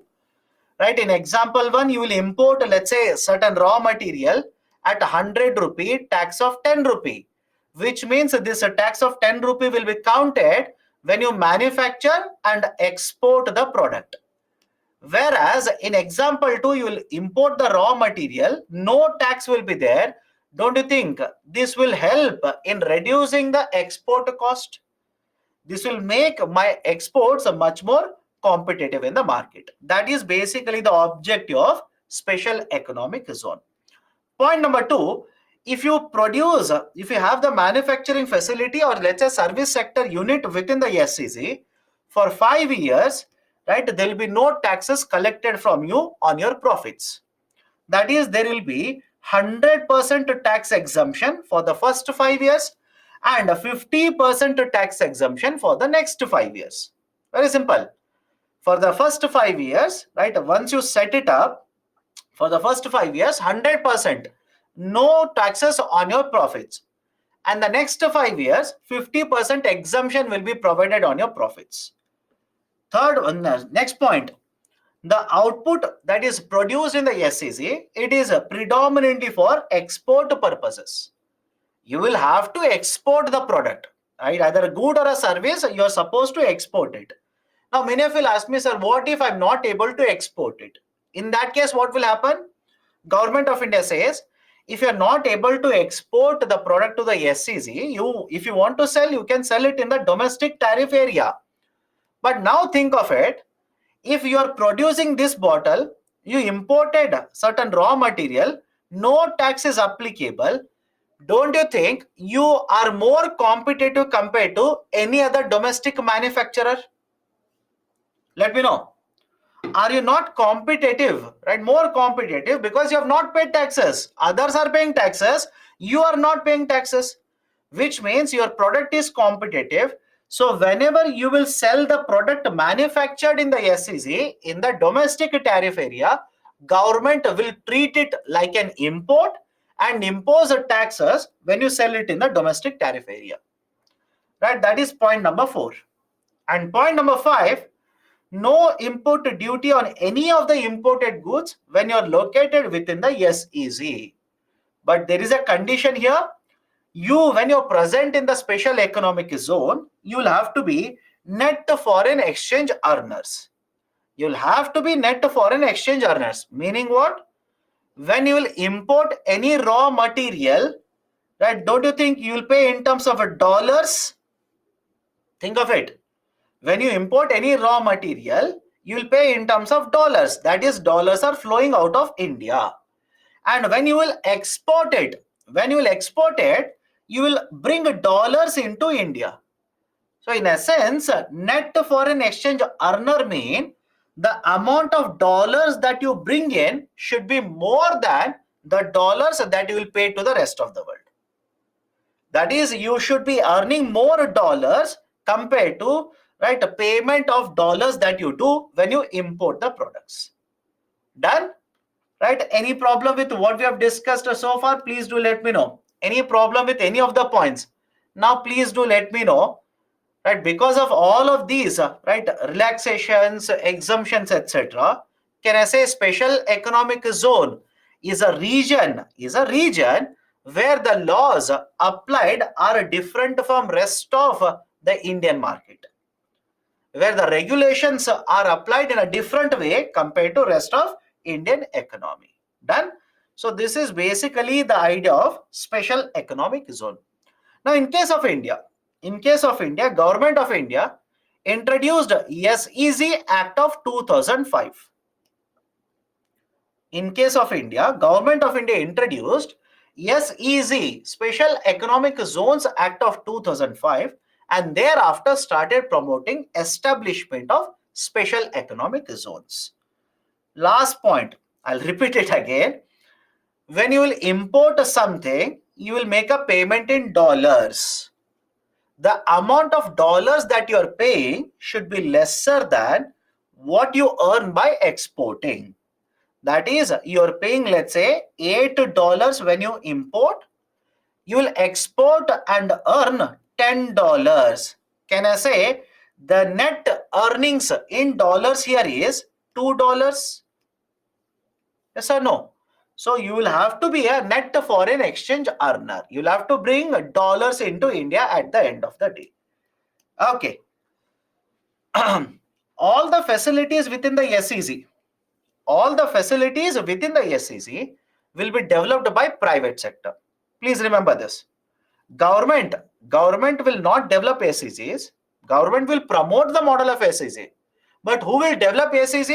Private sector will develop SEZ.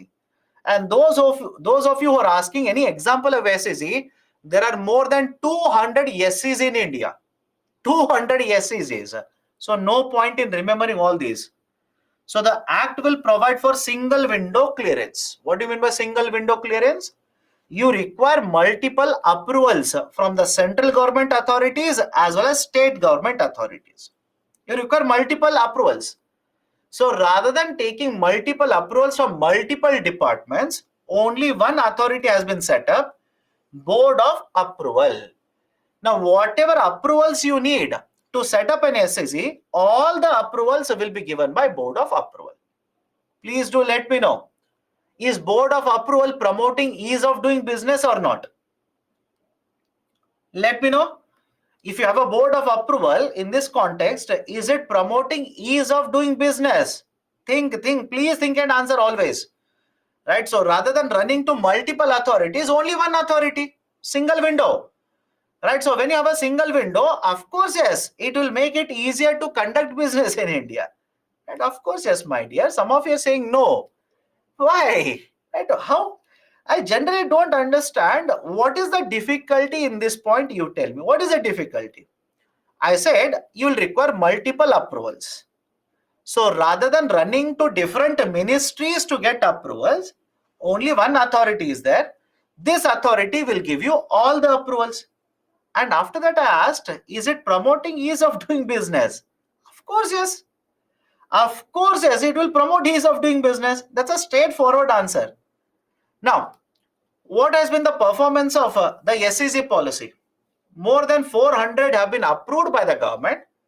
Only over 200 are actually operational in India. Right? Many of them are yet to start operations. So as of September 2021, again, do not by heart this data. UPSC will not ask you this. How many SEC are there? They will not ask you all of this. 427 approvals have been given by the government. So far, 267 SECs are actually operating in India. And these SECs have employed how many people? 2.36 million people. That is 23 lakh people are employed within the SECs. The investment within the SECs over a period of time has increased. Many companies have invested. Private sector companies have invested. They have opened up SECs. Many private sector units are located in SECs. So employment generation, yes. Investment, has it increased? Yes. What about exports? Please have a look at it. What about exports? Exports accounted for 5% of the total, right? From the SEC, the total amount of exports accounted for 5% of total of India's exports back in the year 2005. Now, right, have a look at this. In 2016, it increased to 24%. And in 18 and 19, it accounts for 30% of the total exports from India, which means the SECs are successful in generation of jobs, attracting investment, as well as exporting more and more from India to rest of the world. So this has been the performance of special economic zones. Now, having said so, are there any problems? Are there any issues with the SECs in India? Let's go one by one. Point number one, because of the pandemic, exports from India were affected. Same is applicable to SECs, right? Basically, the exports from SECs were also affected, right? Exports from SECs were also affected. Point number two, when government proposed SEC model, the whole argument was we should promote manufacturing within SECs. We should promote manufacturing from SECs. In fact, remember this, there was a policy earlier. Earlier, there was a policy by the government called as National Manufacturing Policy. National Manufacturing Policy. This National Manufacturing Policy, in fact, argued that we should promote more and more exports and manufacturing in India. We should promote manufacturing in India. Even NMP says the same thing. Right, and that is the reason. Please remember, if the UPSC is going to ask on what policy we have Make in India, right? From what policy did we derive the policy of Make in India? In fact, it was the National Manufacturing Policy. The National Manufacturing Policy was announced back in the year 2011, and the policy spoke out the same thing. We need to promote manufacturing. We need to create jobs. We need to increase the contribution of manufacturing to GDP. Whatever we have discussed in Make in India were earlier mentioned in National Manufacturing Policy. So the argument was, when we promoted the model of SEC back in 2005, we wanted to ensure that manufacturing will be promoted, exports will increase from India. So we have been able to increase exports. But what about manufacturing sector? If you look at SECs, most of the units which are present in the SECs are service sector units. I repeat, if you look at the SECs, most of the units within the SECs are not manufacturing, are service sector units. For example, CAG, Comptroller Auditor General. CAG has published a report evaluating the SEC, and the report says more than 67% of the units within the SEZ are service sector, which means the main objective of promoting manufacturing was not achieved. Most of them are service sector, information technology, right, slash information technology enabled services. Third one, land acquisition for many of the SEZs has become a problem, right? They are getting approvals, but they are not able to acquire land because the land falls into a dispute. There is a opposition, state government does not support, etc., etc. Any infrastructure project, please write land acquisition as a problem. Simply write land acquisition as a problem. Land has been acquired, right? But the SEZs are not being developed, right? They have acquired land, but because of, let's say, pandemic, because of certain investors backing out, because of loans becoming very costly in the market, for whatever reason, the land has been acquired, but they are not developing the SEZ projects now. Next one, earlier government provided lot of subsidies to units present under the SEZ. For example, do you remember MEIS? Under FTP 2015, there was a scheme by the name of MEIS. So SEZ units were getting the benefit of MEIS. They were getting subsidies. They were getting subsidies under SEIS. Now both MEIS as well as SEIS have been suspended, have been withdrawn by the government, which means that these kind of subsidies are not available for the units within the SEZ. And finally, is there a complementary infrastructure available? Complementary infrastructure means, do we have a sufficient port infrastructure in India? Do we have a sufficient road infrastructure in India? Do we have sufficient waterways infrastructure in India? Do we have a high-speed broadband connectivity at all the points of time? Do we have uninterrupted power supply all the points of time? So do we have complementary infrastructure? There is a lack in the complementary infrastructure as well. So these are some of the issues which are plaguing the special economic zones. Now, a couple of years ago, Government of India set up a committee. Very famous, but recommendations are yet to be implemented. Right? Very famous committee, but recommendations have not been implemented. The name of the committee is Baba Kalyani Committee. Baba Kalyani Committee. Now, what are the recommendations of Baba Kalyani Committee? Point number one, the committee said that you are too much focused on exports. Right? Your focus under the SEZ is to promote exports. We will have to change the orientation of the policy.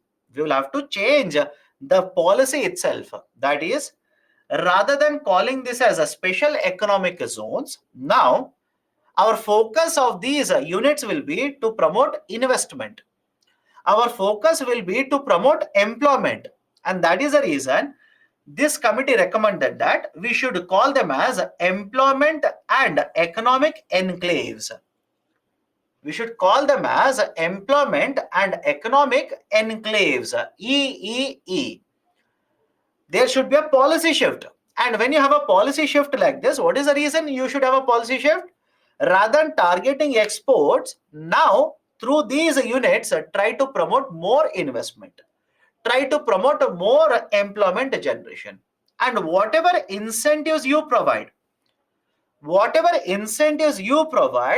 these incentives should be connected. These incentives should be connected, right, to employment generation, to the investment, etc. Now, please think of it and please do let me know. If Government of India will provide the incentives based on employment generation, are we going to violate any of the agreements under WTO? Think of it. Please think of it. If government will provide incentives based on employment generation, based on investment, are we violating any of the agreement under WTO? No. Under WTO, if you provide subsidies for exports, that's a problem. If you provide subsidies which are market distorting in agriculture sector, that's a problem. But there is no condition on you providing subsidies for investment purposes. No condition is there. So provide incentives connected to these kind of parameters. change the policy altogether. Third, sunset provision should be looked into, and incentives must be increased. What is a sunset? When this policy was introduced in 2005, government said tax incentives will be provided for the next 15 years. I hope you understand. Once this policy was introduced, government said the tax incentives will be provided for next 15 years, which means by 2020, the time period will be over. Even if you set it up after 2020 within SEZ, government will not provide you any tax incentives. What this committee says is, no, please don't do that. Right? Please have a look at this sunset clause. Do not end the tax incentives. Provide more and more tax incentives so that even after 2020, you will be able to attract a lot of investment within the employment economic enclaves. We should promote other services as well. Right now, most of the services are information technology enabled services, software. We should promote other services. For example, have you come across other types of services such as certain apps which will provide you healthcare services, certain apps which will allow you to book tickets online?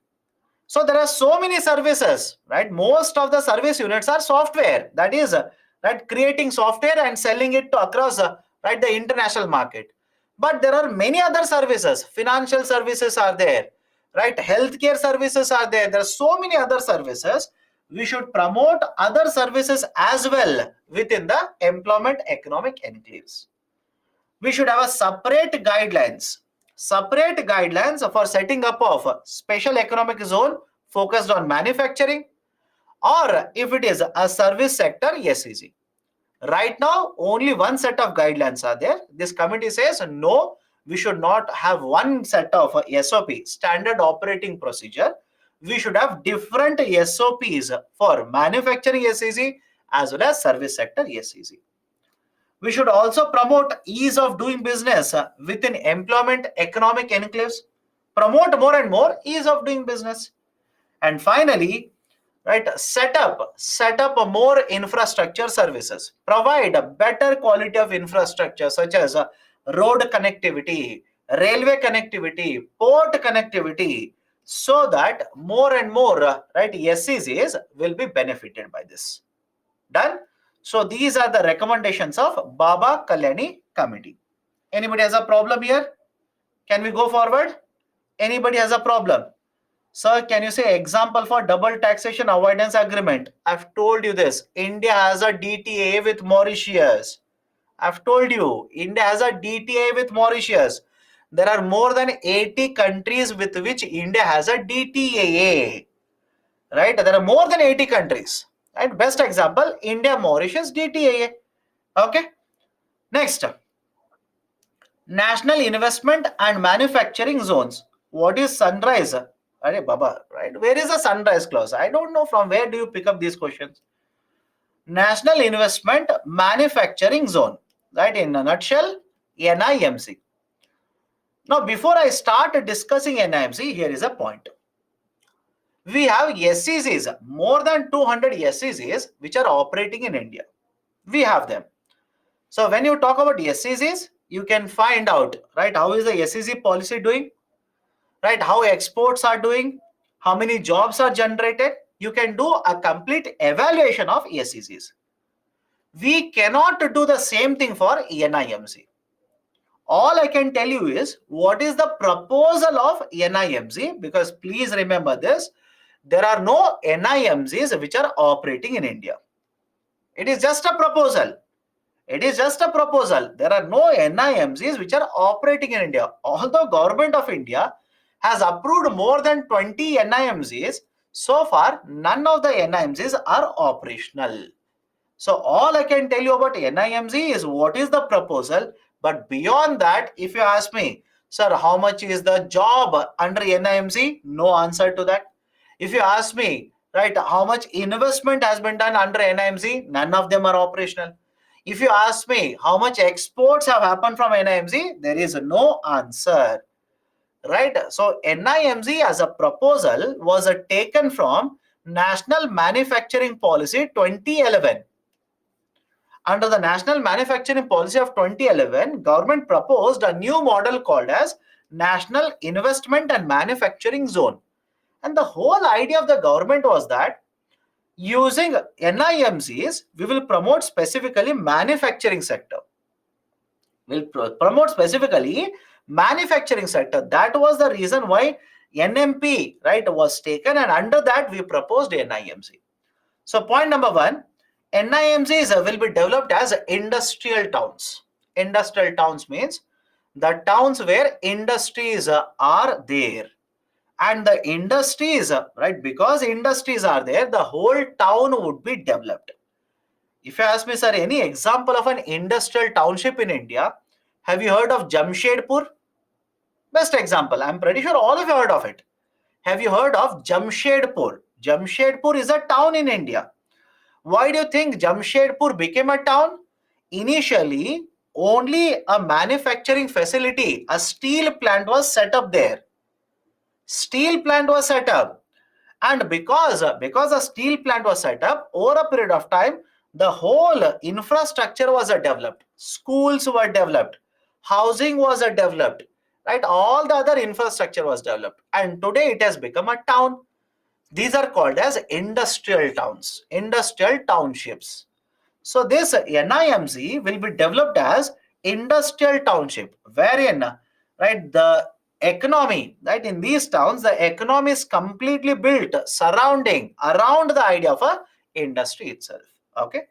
NIMC is may be involved in export, may have multiple SCGs, may have certain units which will focus only on the exports. Right, there are certain industrial parks which can be set up, etc. Again, it is a proposal. If you ask me, sir, how many SCs are present in NIMC? No answer to that. It is just a proposal. Point number three, for the purpose of governing NIMC, there would be a special purpose vehicle which is set up. Right, I repeat, for the purpose of governing NIMC, because this is an industrial township, for the purposes of governing NIMC, right, a SPV shall be set up. Now you will ask me, sir, what do you mean by SPV? SPV represents a special arrangement where one authority is established only for specific purposes. I'll give you example. I'll repeat the statement. What is SPV in the context of this? It is a special authority which is set up only for specific purposes. There is a specific purpose for which the authority is set up. Sir, any example of this? Right, let me know. Have you heard of bullet train project in India? Let me know. Have you heard of bullet train project? Right, bullet train project is very famous now. Is there any special authority which has been set up by the government to look after implementation of bullet train project? Let me see.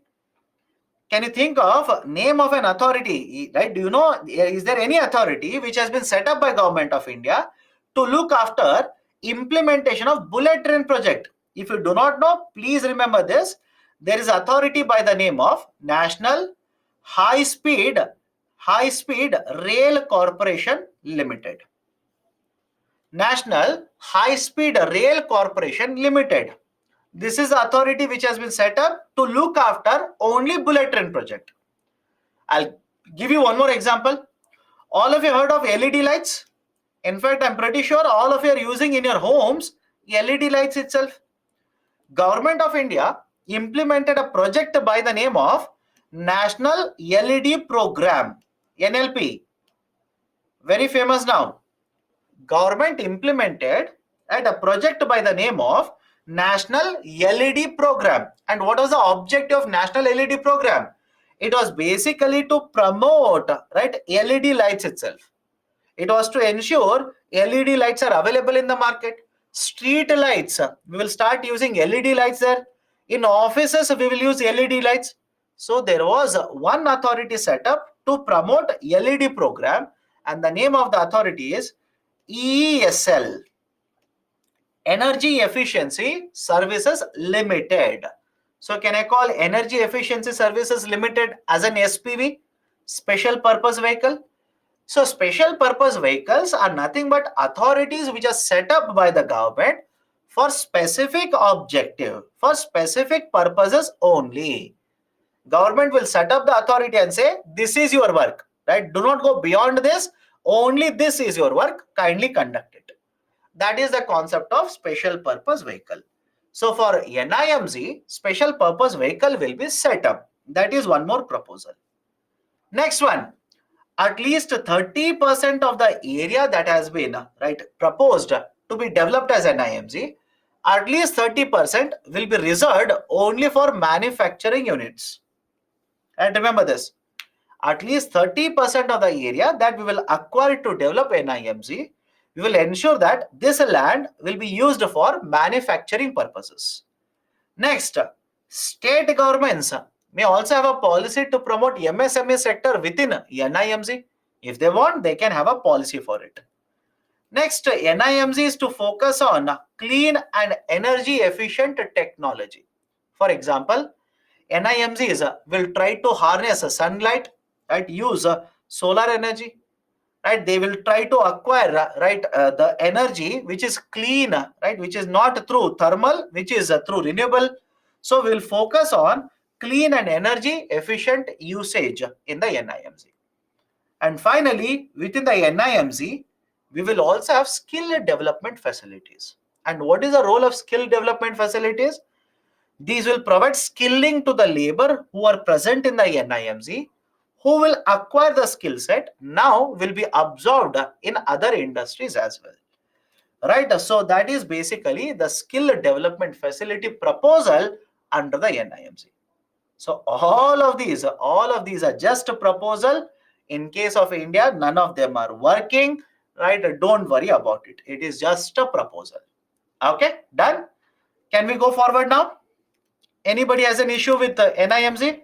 What is the main purpose of NIMZ? Main purpose is manufacturing, employment, investment. Any example of popular NIMZ? My dear, model of NIMZ is famous in India. In fact, in case of China, the SCZs itself are developed as industrial townships. I repeat, in case of China, SCZs itself are developed as townships. In case of India, we are proposing NIMZs to be developed as townships. And that's the reason, if you read, you'll come across one point. China has a leveraged SEZ model. They say China's perfected SEZ model. Their SEZ model is wonderful. They have been able to create big SEZs, and they have been able to create SEZs focused on manufacturing along the port regions.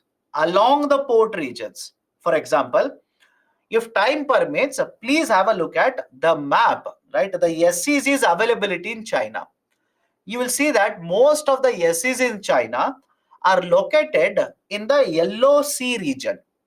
That is coast along the Yellow Sea region. I hope you understand this. I don't have international map with me, so you will have to check it later. Right? If you check where the SEZs, special economic zones, are present, right, in China, you will see that most of them are located along the Yellow Sea coast region, which means they are able to produce and export very, very easily to the international market. Okay, done. Why are SEZs turned towards services sector? My dear, in the last 2 decades, which sector has boomed in India?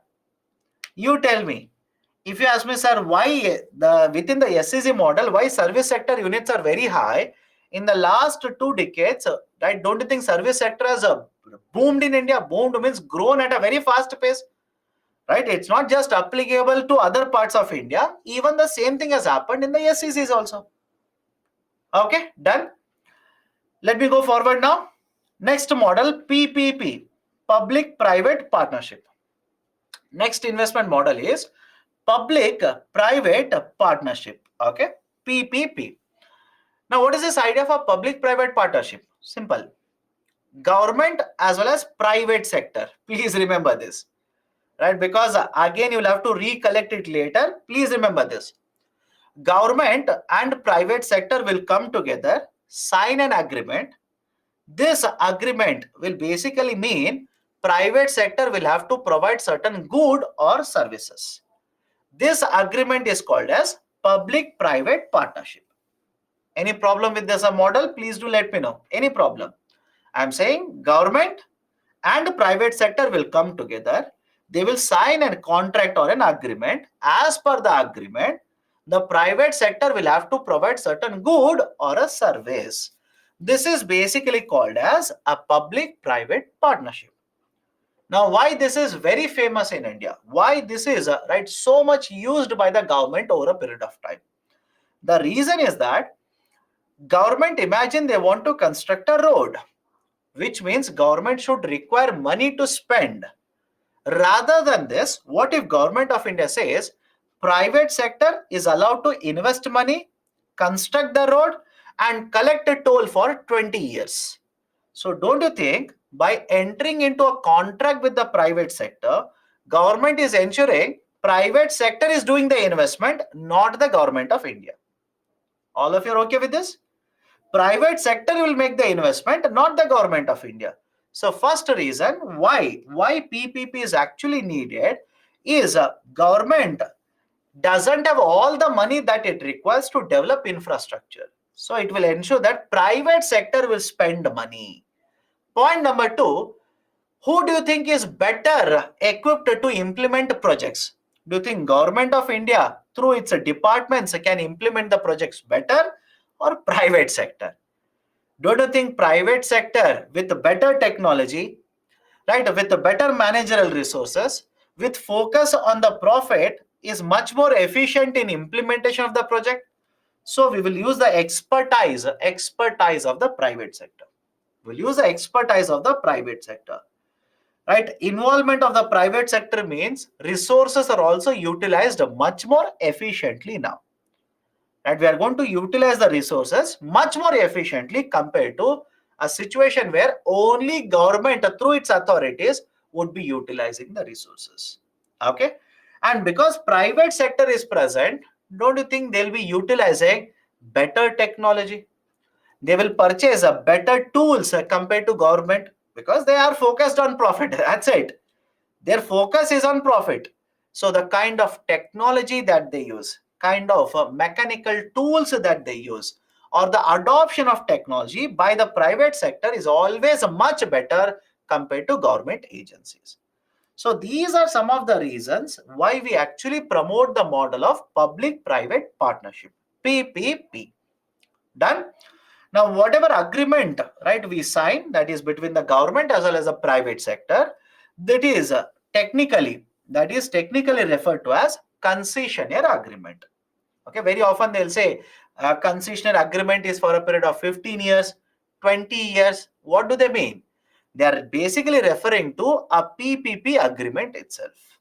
Okay, now what are the different types of PPP? What are the different models of PPP? Point number one, build, operate, transfer. Build, operate, transfer. Look at the name there, build, operate, transfer. Let me start with a very simple example. Imagine you're the government. You will ask me to construct an airport or a national highway, operate the national highway, collect tolls for let's say 20 years, and after 20 years you will ask me to transfer the ownership to the government. Very simple idea. You've asked me to construct an infrastructure project, operate the infrastructure project, and then transfer the ownership to the government. Can I call this as a build, operate, transfer model? Let me know. Can I say this is nothing but build, operate, transfer? Private sector will build, operate, and after the time period is over, as per the agreement, after the time period is over, the asset will be transferred, infrastructure will be transferred to the government. That is called as build, operate, transfer. Second one is lease, develop, operate. Lease, develop, operate, LDO. Government will continue to own the infrastructure. It will simply lease out the infrastructure to the private sector for certain period. Infrastructure is already there. Government will continue to own the asset, but for certain time period, they will simply lease out the complete asset to the private sector and collect the money. That is called as lease, develop, operate, LDO. Third one, service contract. Service contract. Look at the statement that I've given there. Private sector player will provide some of the services. Underline the term, some of the services for specific period of time. Imagine there is a particular set of services. Out of all these services, only few of the services will be provided by private sector, rest of them will be operated by government. Rest of them will be taken up by government itself. So only few of the services government will allow the private sector to provide the services for a contract period. That is called as public-private partnership. And next one, hybrid annuity model. I'll discuss that next. Next one is hybrid annuity model. Now, before I discuss hybrid annuity model, there is one more model called as engineering procurement construction. Engineering procurement construction, EPC. Engineering procurement construction.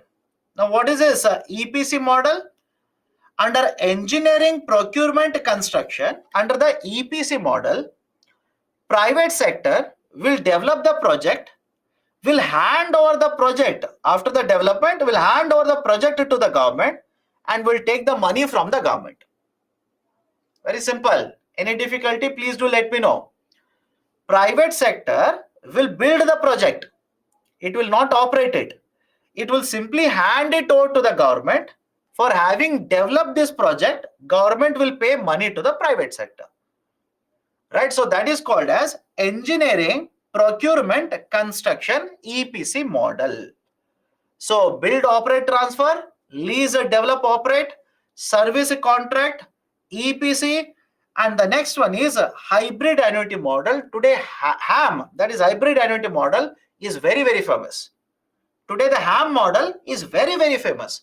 Lot of road projects are actually developed under HAM model itself. Now what happens in a HAM model? Please understand this. I'll come back to this slide. What happens in a HAM model? Please understand this. Some of you might say, sir, picture is so dirty, picture is not so clear, etc., etc. I've taken the picture of HAM model directly from government documents. So if you have any grievances against the picture, it means you have grievance against Government of India. So think of it. Now come to this. Hybrid annuity model. What is this hybrid annuity model? Let's say a road construction has to be done. Simple. Let's start. A road construction has to be done. Government will ask you to develop the road. Right? The government will ask you to construct the road. But look at this. Imagine the actual money that is required to develop this project, let's say, is 200 crore rupee. Follow this carefully. Imagine the money that is required to construct the project is 200 crore. Government says, in the first 5 years, I will give you 40% of the cost. TPC, total project cost. In the first 5 years, I will give you 40% of the project cost. Right? That is, in this example, 80 crore government will give to you. And remaining 60%, of the TPC, that is total project cost, you will have to raise it. You will have to bring from your side. Is the logic okay? I'll repeat it again. Right? Out of 200 crore, which is the cost of the project, 40% government will give, 60% you will have to bring in. Now, next point, construct the road, hand it over to government. Construct the road, hand it over to the government. So, government will be responsible for toll collection. Either they can directly collect it, that is through National Highways Authority of India, or they might simply give it, outsource this to another private sector company. But the responsibility of toll collection will be with government, which means asset you have transferred to government. Next point, what about your 60% investment? You have made an investment. You also have made a 60% of the investment. So what about this investment? Government says, I will return it to you along with interest payment. Have a look at this. I will return it to you along with interest payment. Annually, I'll keep on making the payment to you along with interest. Right? Any problems with this? Have a look at this. Have a look at this model. Any problem, please do let me know. I'll repeat it again. Very simple concept. The total project cost, whatever the number is, 40% in 5 years, government will give it. And you will invest 60% of the project cost. Once the project is ready, you will hand over the project. Operations. Please look at the operation period. You will hand over the project to the government. And the government now, either directly or through another private sector company, will collect the tolls, and government says, I will return your money along with interest payment in the form of annual payments. In the form of annuity, annual payments, nothing but annuity. In the form of annual payments, I will return it along with interest. This model is called as hybrid annuity model. Now, please think of it.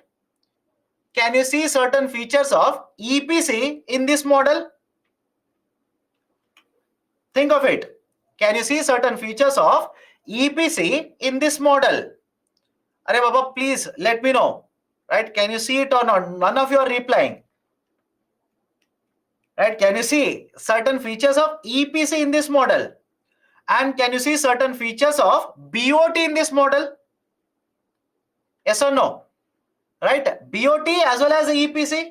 Yes, that is the reason hybrid annuity model is a mix of both.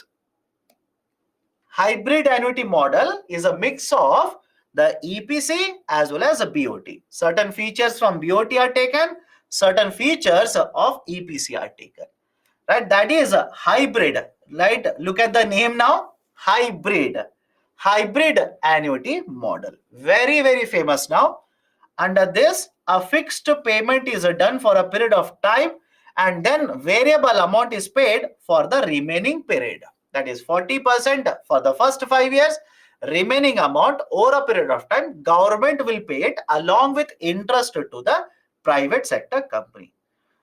The remaining payment will be done on the basis of assets created by the performance of the developer. Developer has to make 60% of right, the payment by raising their own funds. Right? The private sector can go to the market, take a loan, right, or through equity. That is left to private sector company. Done. So this model is very, very famous now. In fact, lot of road infrastructure projects, we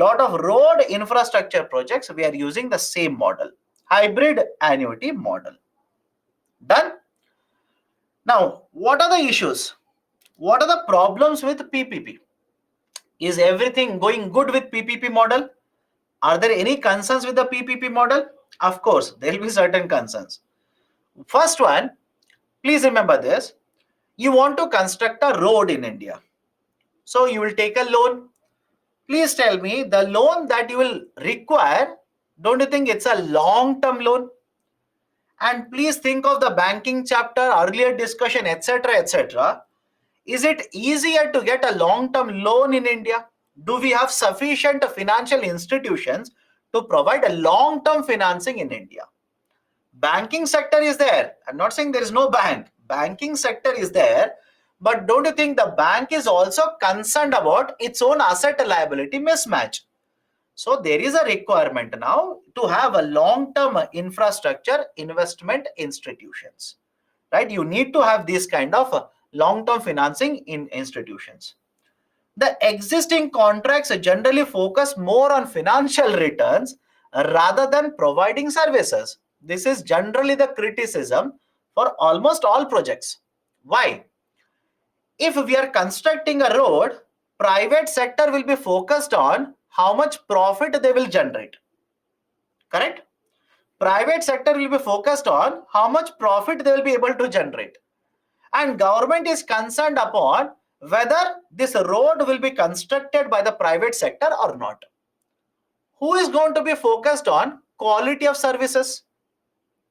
Let me know. In fact, if you're reading newspapers in the last 3 to 4 days, as a Comptroller Auditor General raised certain issues regarding road infrastructure development in India. Let me know. Right? This is exactly the point I'm trying to make. Even today's in today's newspaper, of course not, I don't think so it was there in Hindu, but other newspaper, CAG has raised a concern, right, regarding the cost of developing these road infrastructure project, which is then transferred to customers. So the argument is simple. Right now, whenever we are developing PPP projects, focus is always on profits.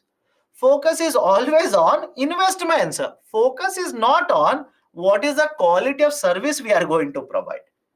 Right? So the focus should be the quality of service. Third one, private developers will lose bargaining power in long-term projects. What do you mean by this? Imagine, just simple example, think of it. Imagine you are given a PPP project to connect two cities. A national highway connecting two cities, you are given the PPP project. And you have been allocated with the power to collect tolls for 20 years. For 20 years. Now think of it. After, let's say, 5 years of your road operations, you have constructed the road, you have spent a lot of money, road is operating, you are collecting tolls, government will announce Vande Bharat train connecting both of the cities. Think of it. Government will announce Vande Bharat train connecting both of the cities. Simple question to all of you. If Vande Bharat train starts operating between A and B, don't you think some of the traffic from your road will get shifted to Vande Bharat train? Yes or no? Please think of it and answer. Some of the traffic that should have used the road, now don't you think they will shift to the Vande Bharat? And if they are shifting to Vande Bharat, what will happen to your revenue potential? What will happen to your toll collection? Right, simple, your toll collection will be affected. So that is the point I'm trying to make here. This is one example. I hope you understand. This is one example. Meaning what? Government will keep on making so many policy announcements over a period of time. And because of these policies, your revenue capacity would be affected. So in long-term projects, the private sector companies start losing their bargaining power, right, because of changes in the government policies. Issues with the land acquisition, this you can write in every infrastructure project, right? Lot of issues in land acquisition.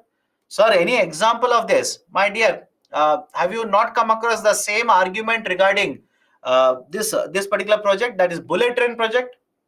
Why do you think the implementation of the bullet train project has got delayed in India? That is because of a land acquisition problem itself. Because of land acquisition problem itself. Okay. Next, issues related to government clearances.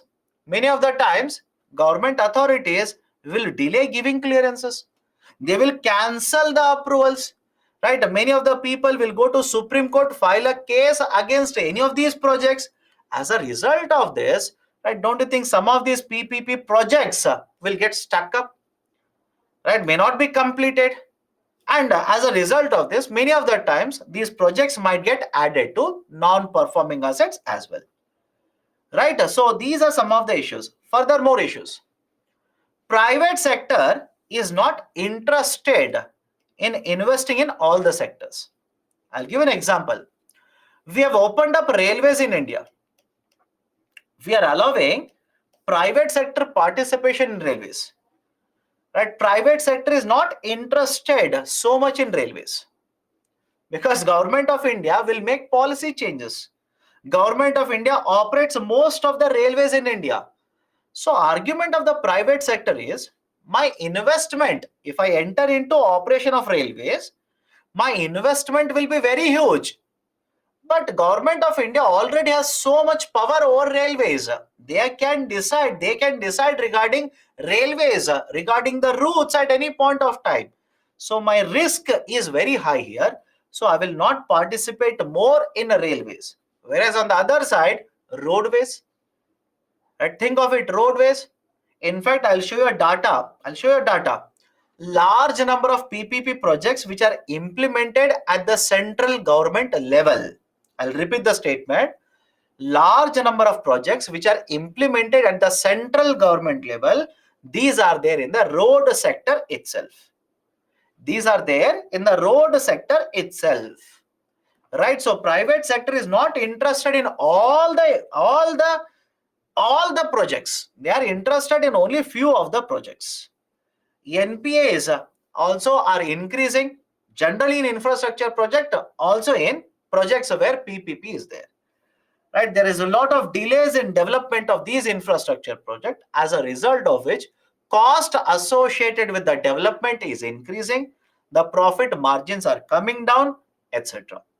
So these are some of the issues associated with public-private partnership in India. PPP, public-private partnership in India. Done? Finally, what is the way forward then? What is the way forward? Is there any recommendation, any solution to these kind of issues? Of course, yes.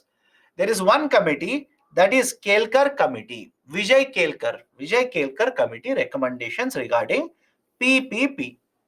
What are the recommendations of this committee? Point number one, right now, please understand this. Whenever you talk about PPP, right, there should be two entities. One is a private sector, second one is government. All of you are okay with this? Whenever you talk about PPP, right, what is a PPP? It is an agreement between the private sector as well as the government. But in the context of India, at certain points of time, this is actually happening. Please understand this. Here is the state government. State government owns a certain authority. This authority is entering into a PPP with the central government. Think of this. What do you mean by PPP? What is the traditional meaning of the term PPP? One is a private sector entity, second one is the government. Both will come together, sign an agreement.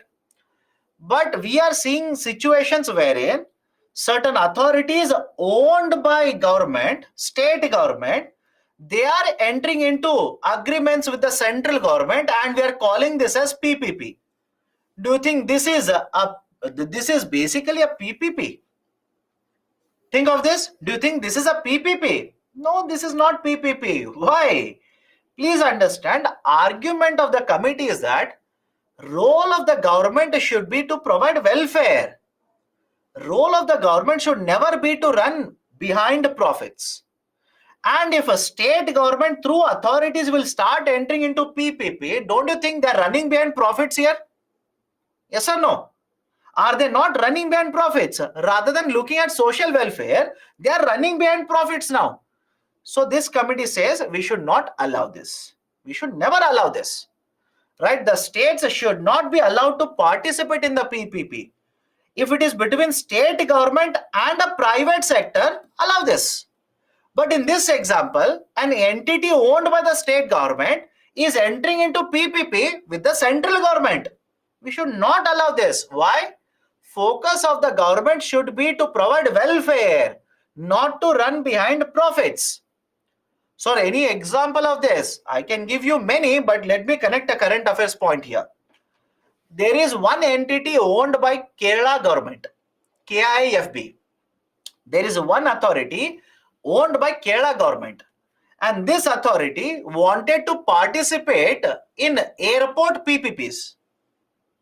Think of it. This authority wanted to participate in the airport PPPs.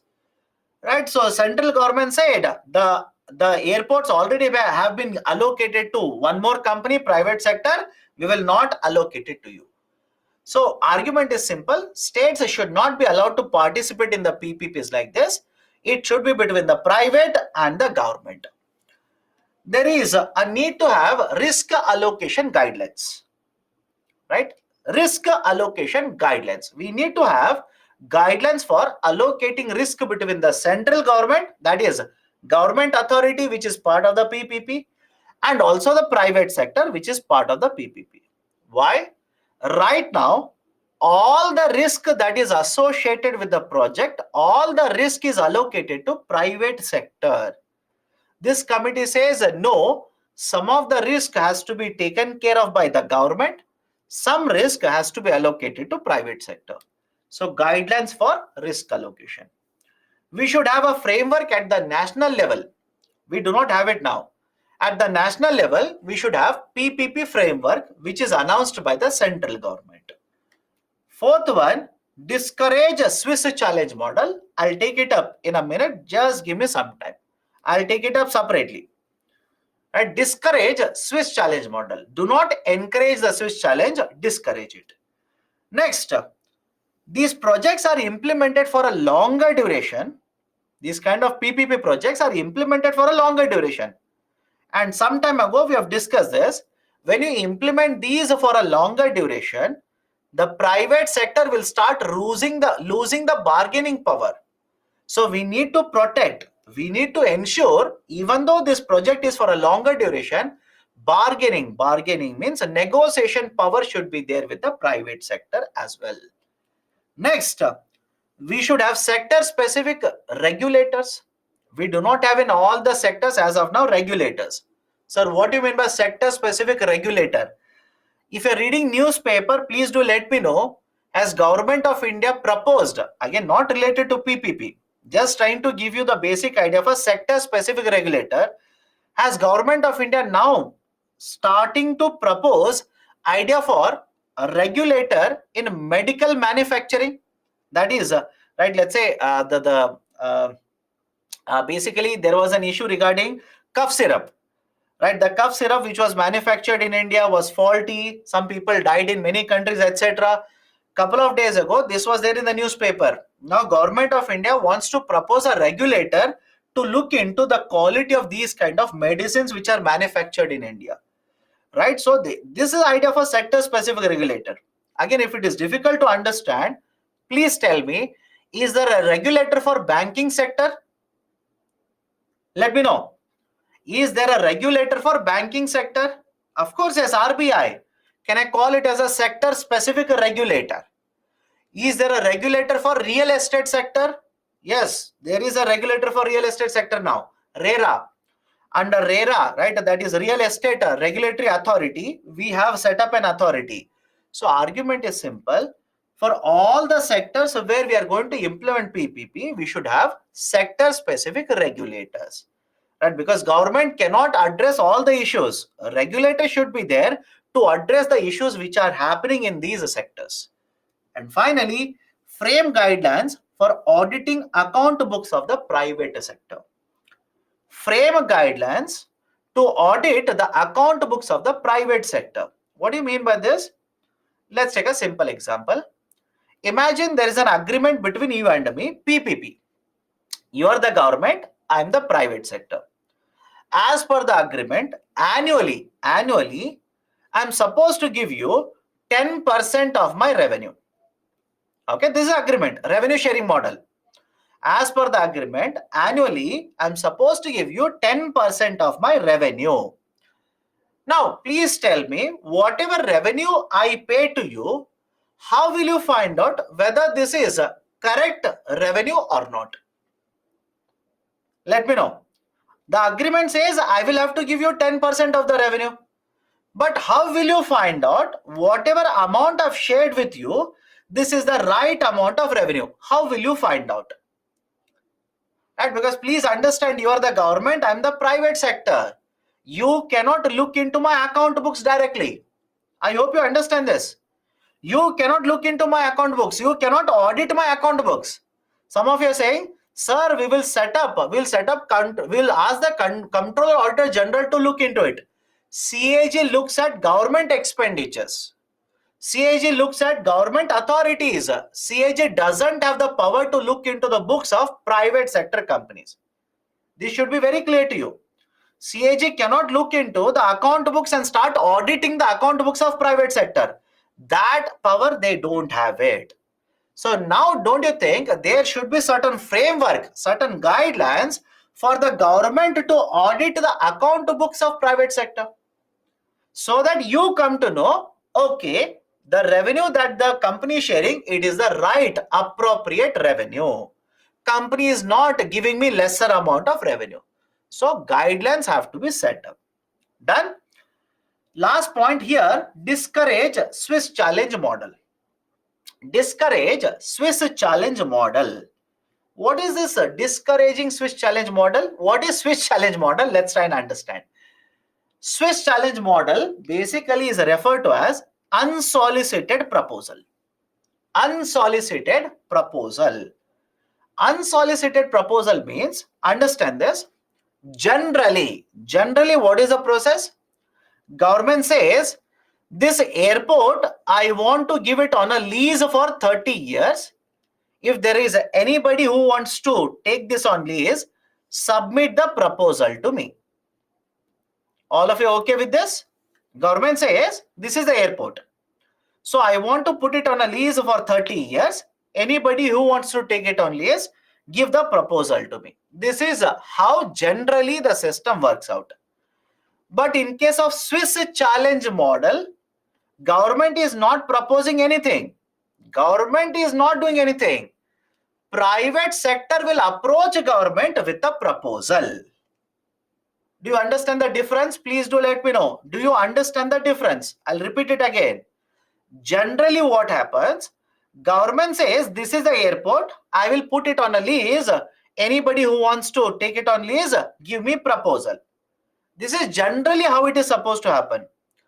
But in case of a Swiss challenge model, a private sector company will approach government of India and submit a proposal to the government saying that we want to take this airport on a lease. Can you please give it to me? And if you give it to me, I will give revenue of so much to government.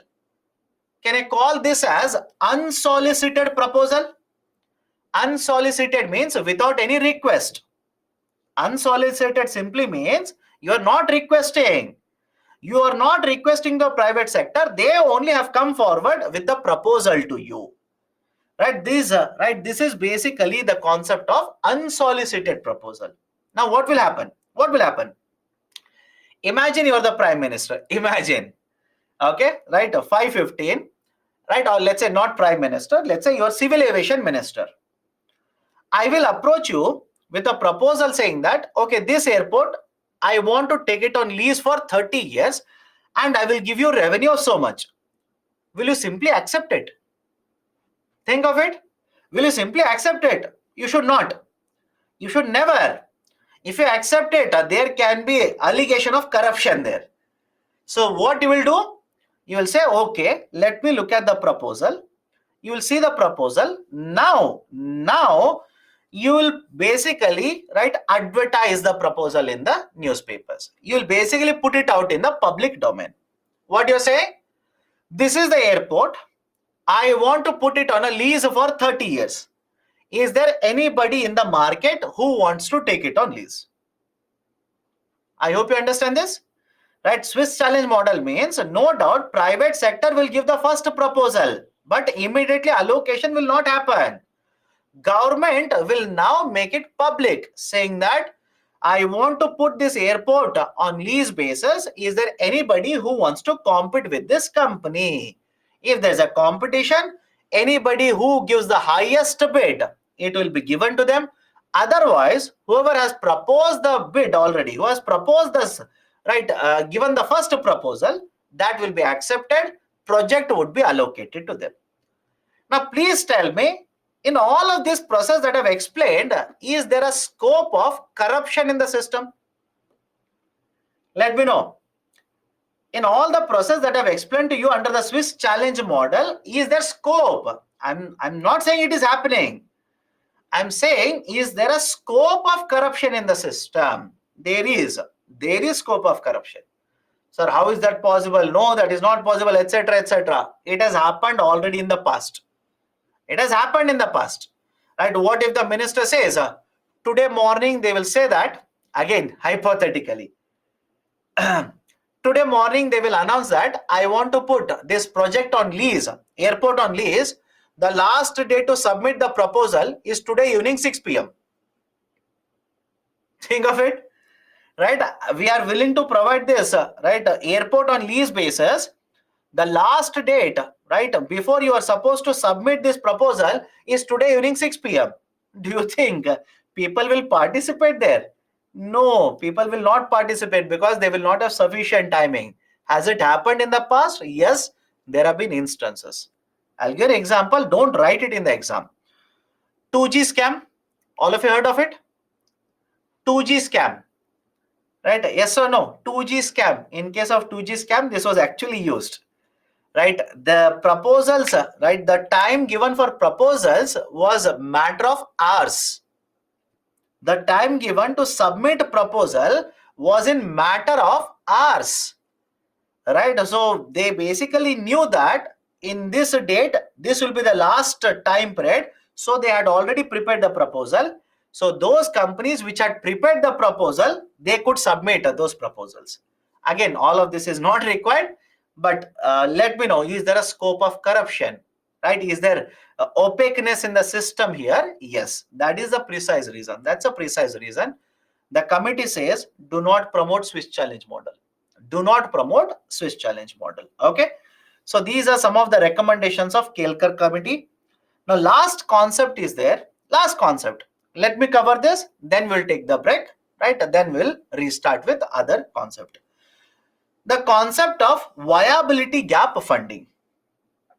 Okay, the idea of viability gap funding. Now what is this viability gap funding? Viability gap funding is provided to a project which are economically justified but lack financial viability. I repeat, what is viability gap funding? It is basically referring to assistance. It is assistance, or in simple terms, it is funding provided by the government.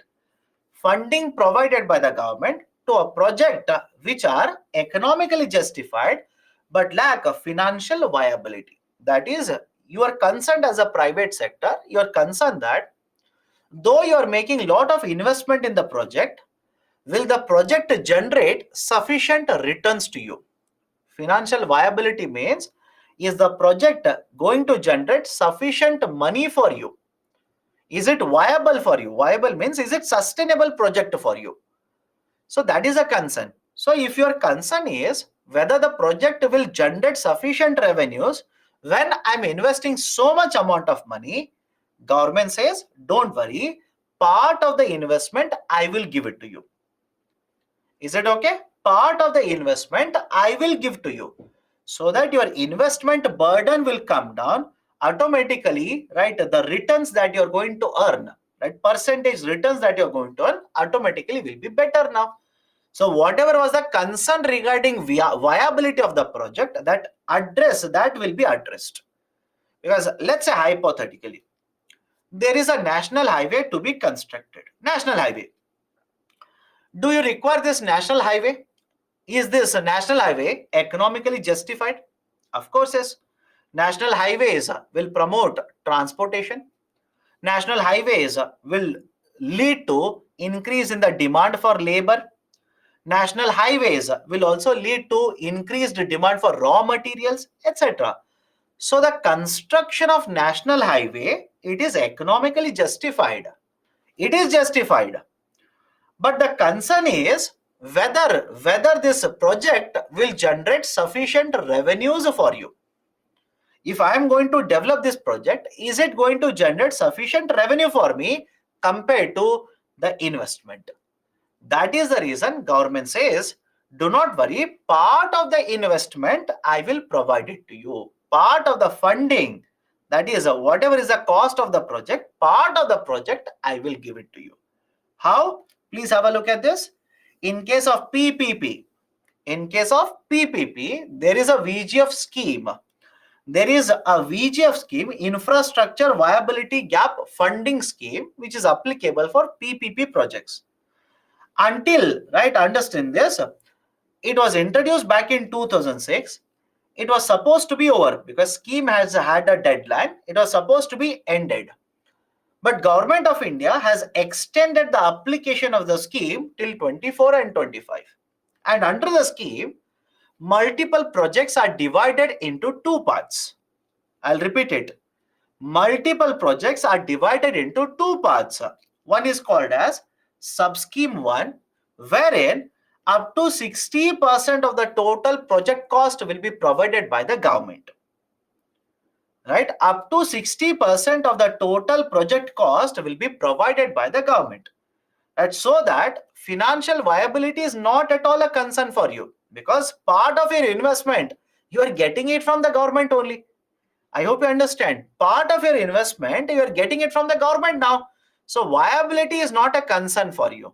So 60% of the total project cost was provided if your project is classified under subscheme 1.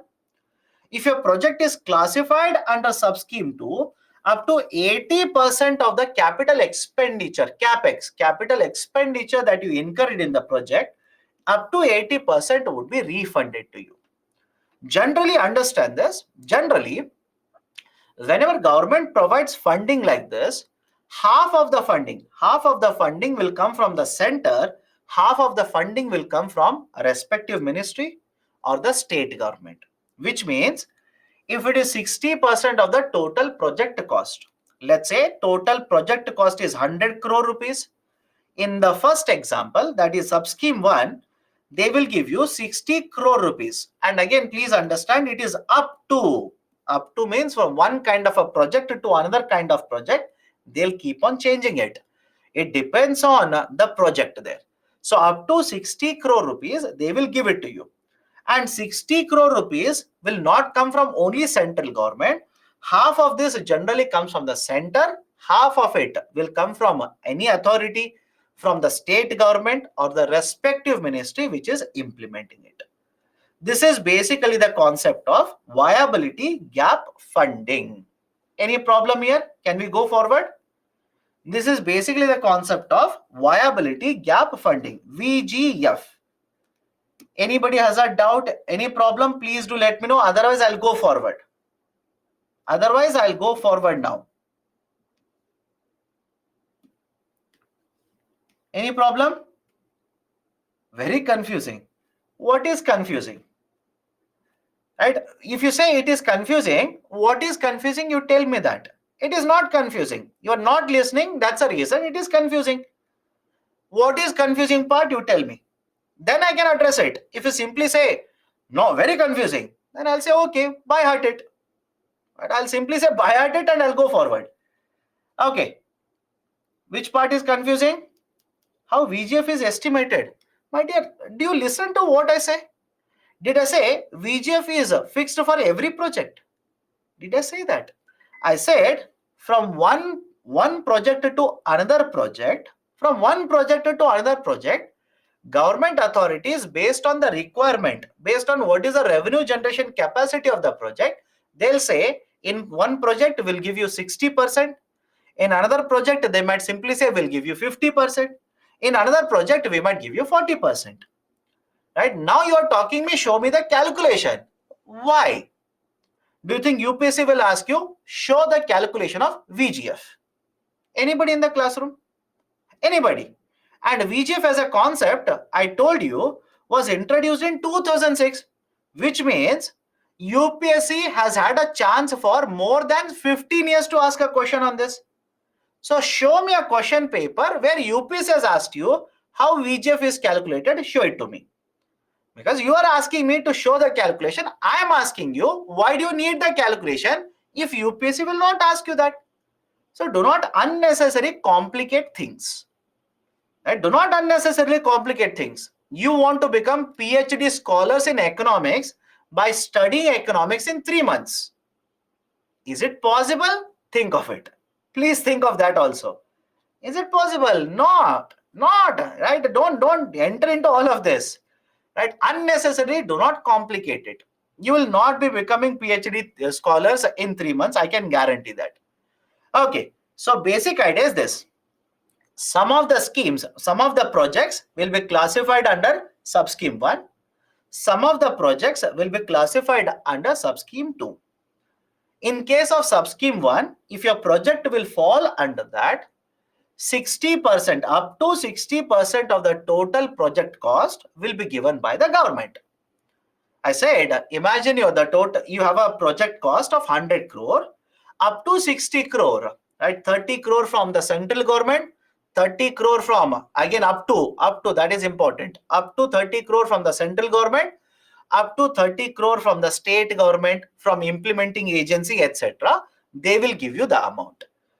But if your project will fall under the sub scheme 2, they will not give you for the total project cost. They will give you the money for the total capital expenditure that have incurred. For example, like many of you have forgotten the concepts. Please tell me, when you calculate the total project cost, will you not consider expenditure incurred on the machine plus expenditure incurred on the labor cost? Yes or no?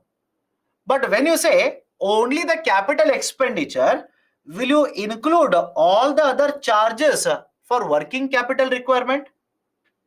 Think of it. If you say, I will count only the capital expenditure on the project, will you count even the working capital requirement incurred by the company? No, you will not count it. That's the reason we have discussed all of this, right? Money market, capital market, what is working capital, what is capital investment, all of those points are very much relevant to you even today. So that is the precise reason only capital expenditure will be counted. 80%, up to 80% of capex will be provided to you in the form of funding. Remember this is funding, it is not a loan. It is funding, it is not a loan. Okay, done. So these are basically the concepts related to the VGF. Okay, so this is a discussion regarding investment models. Now questions are there for 3 chapters. Let's take a break. After that, we can continue the discussion. Okay, so let's take a break. Our time is 5:30. We'll restart the discussion at 6 o'clock. Is it okay? We'll restart the discussion at 6 p.m. Okay, take a break now.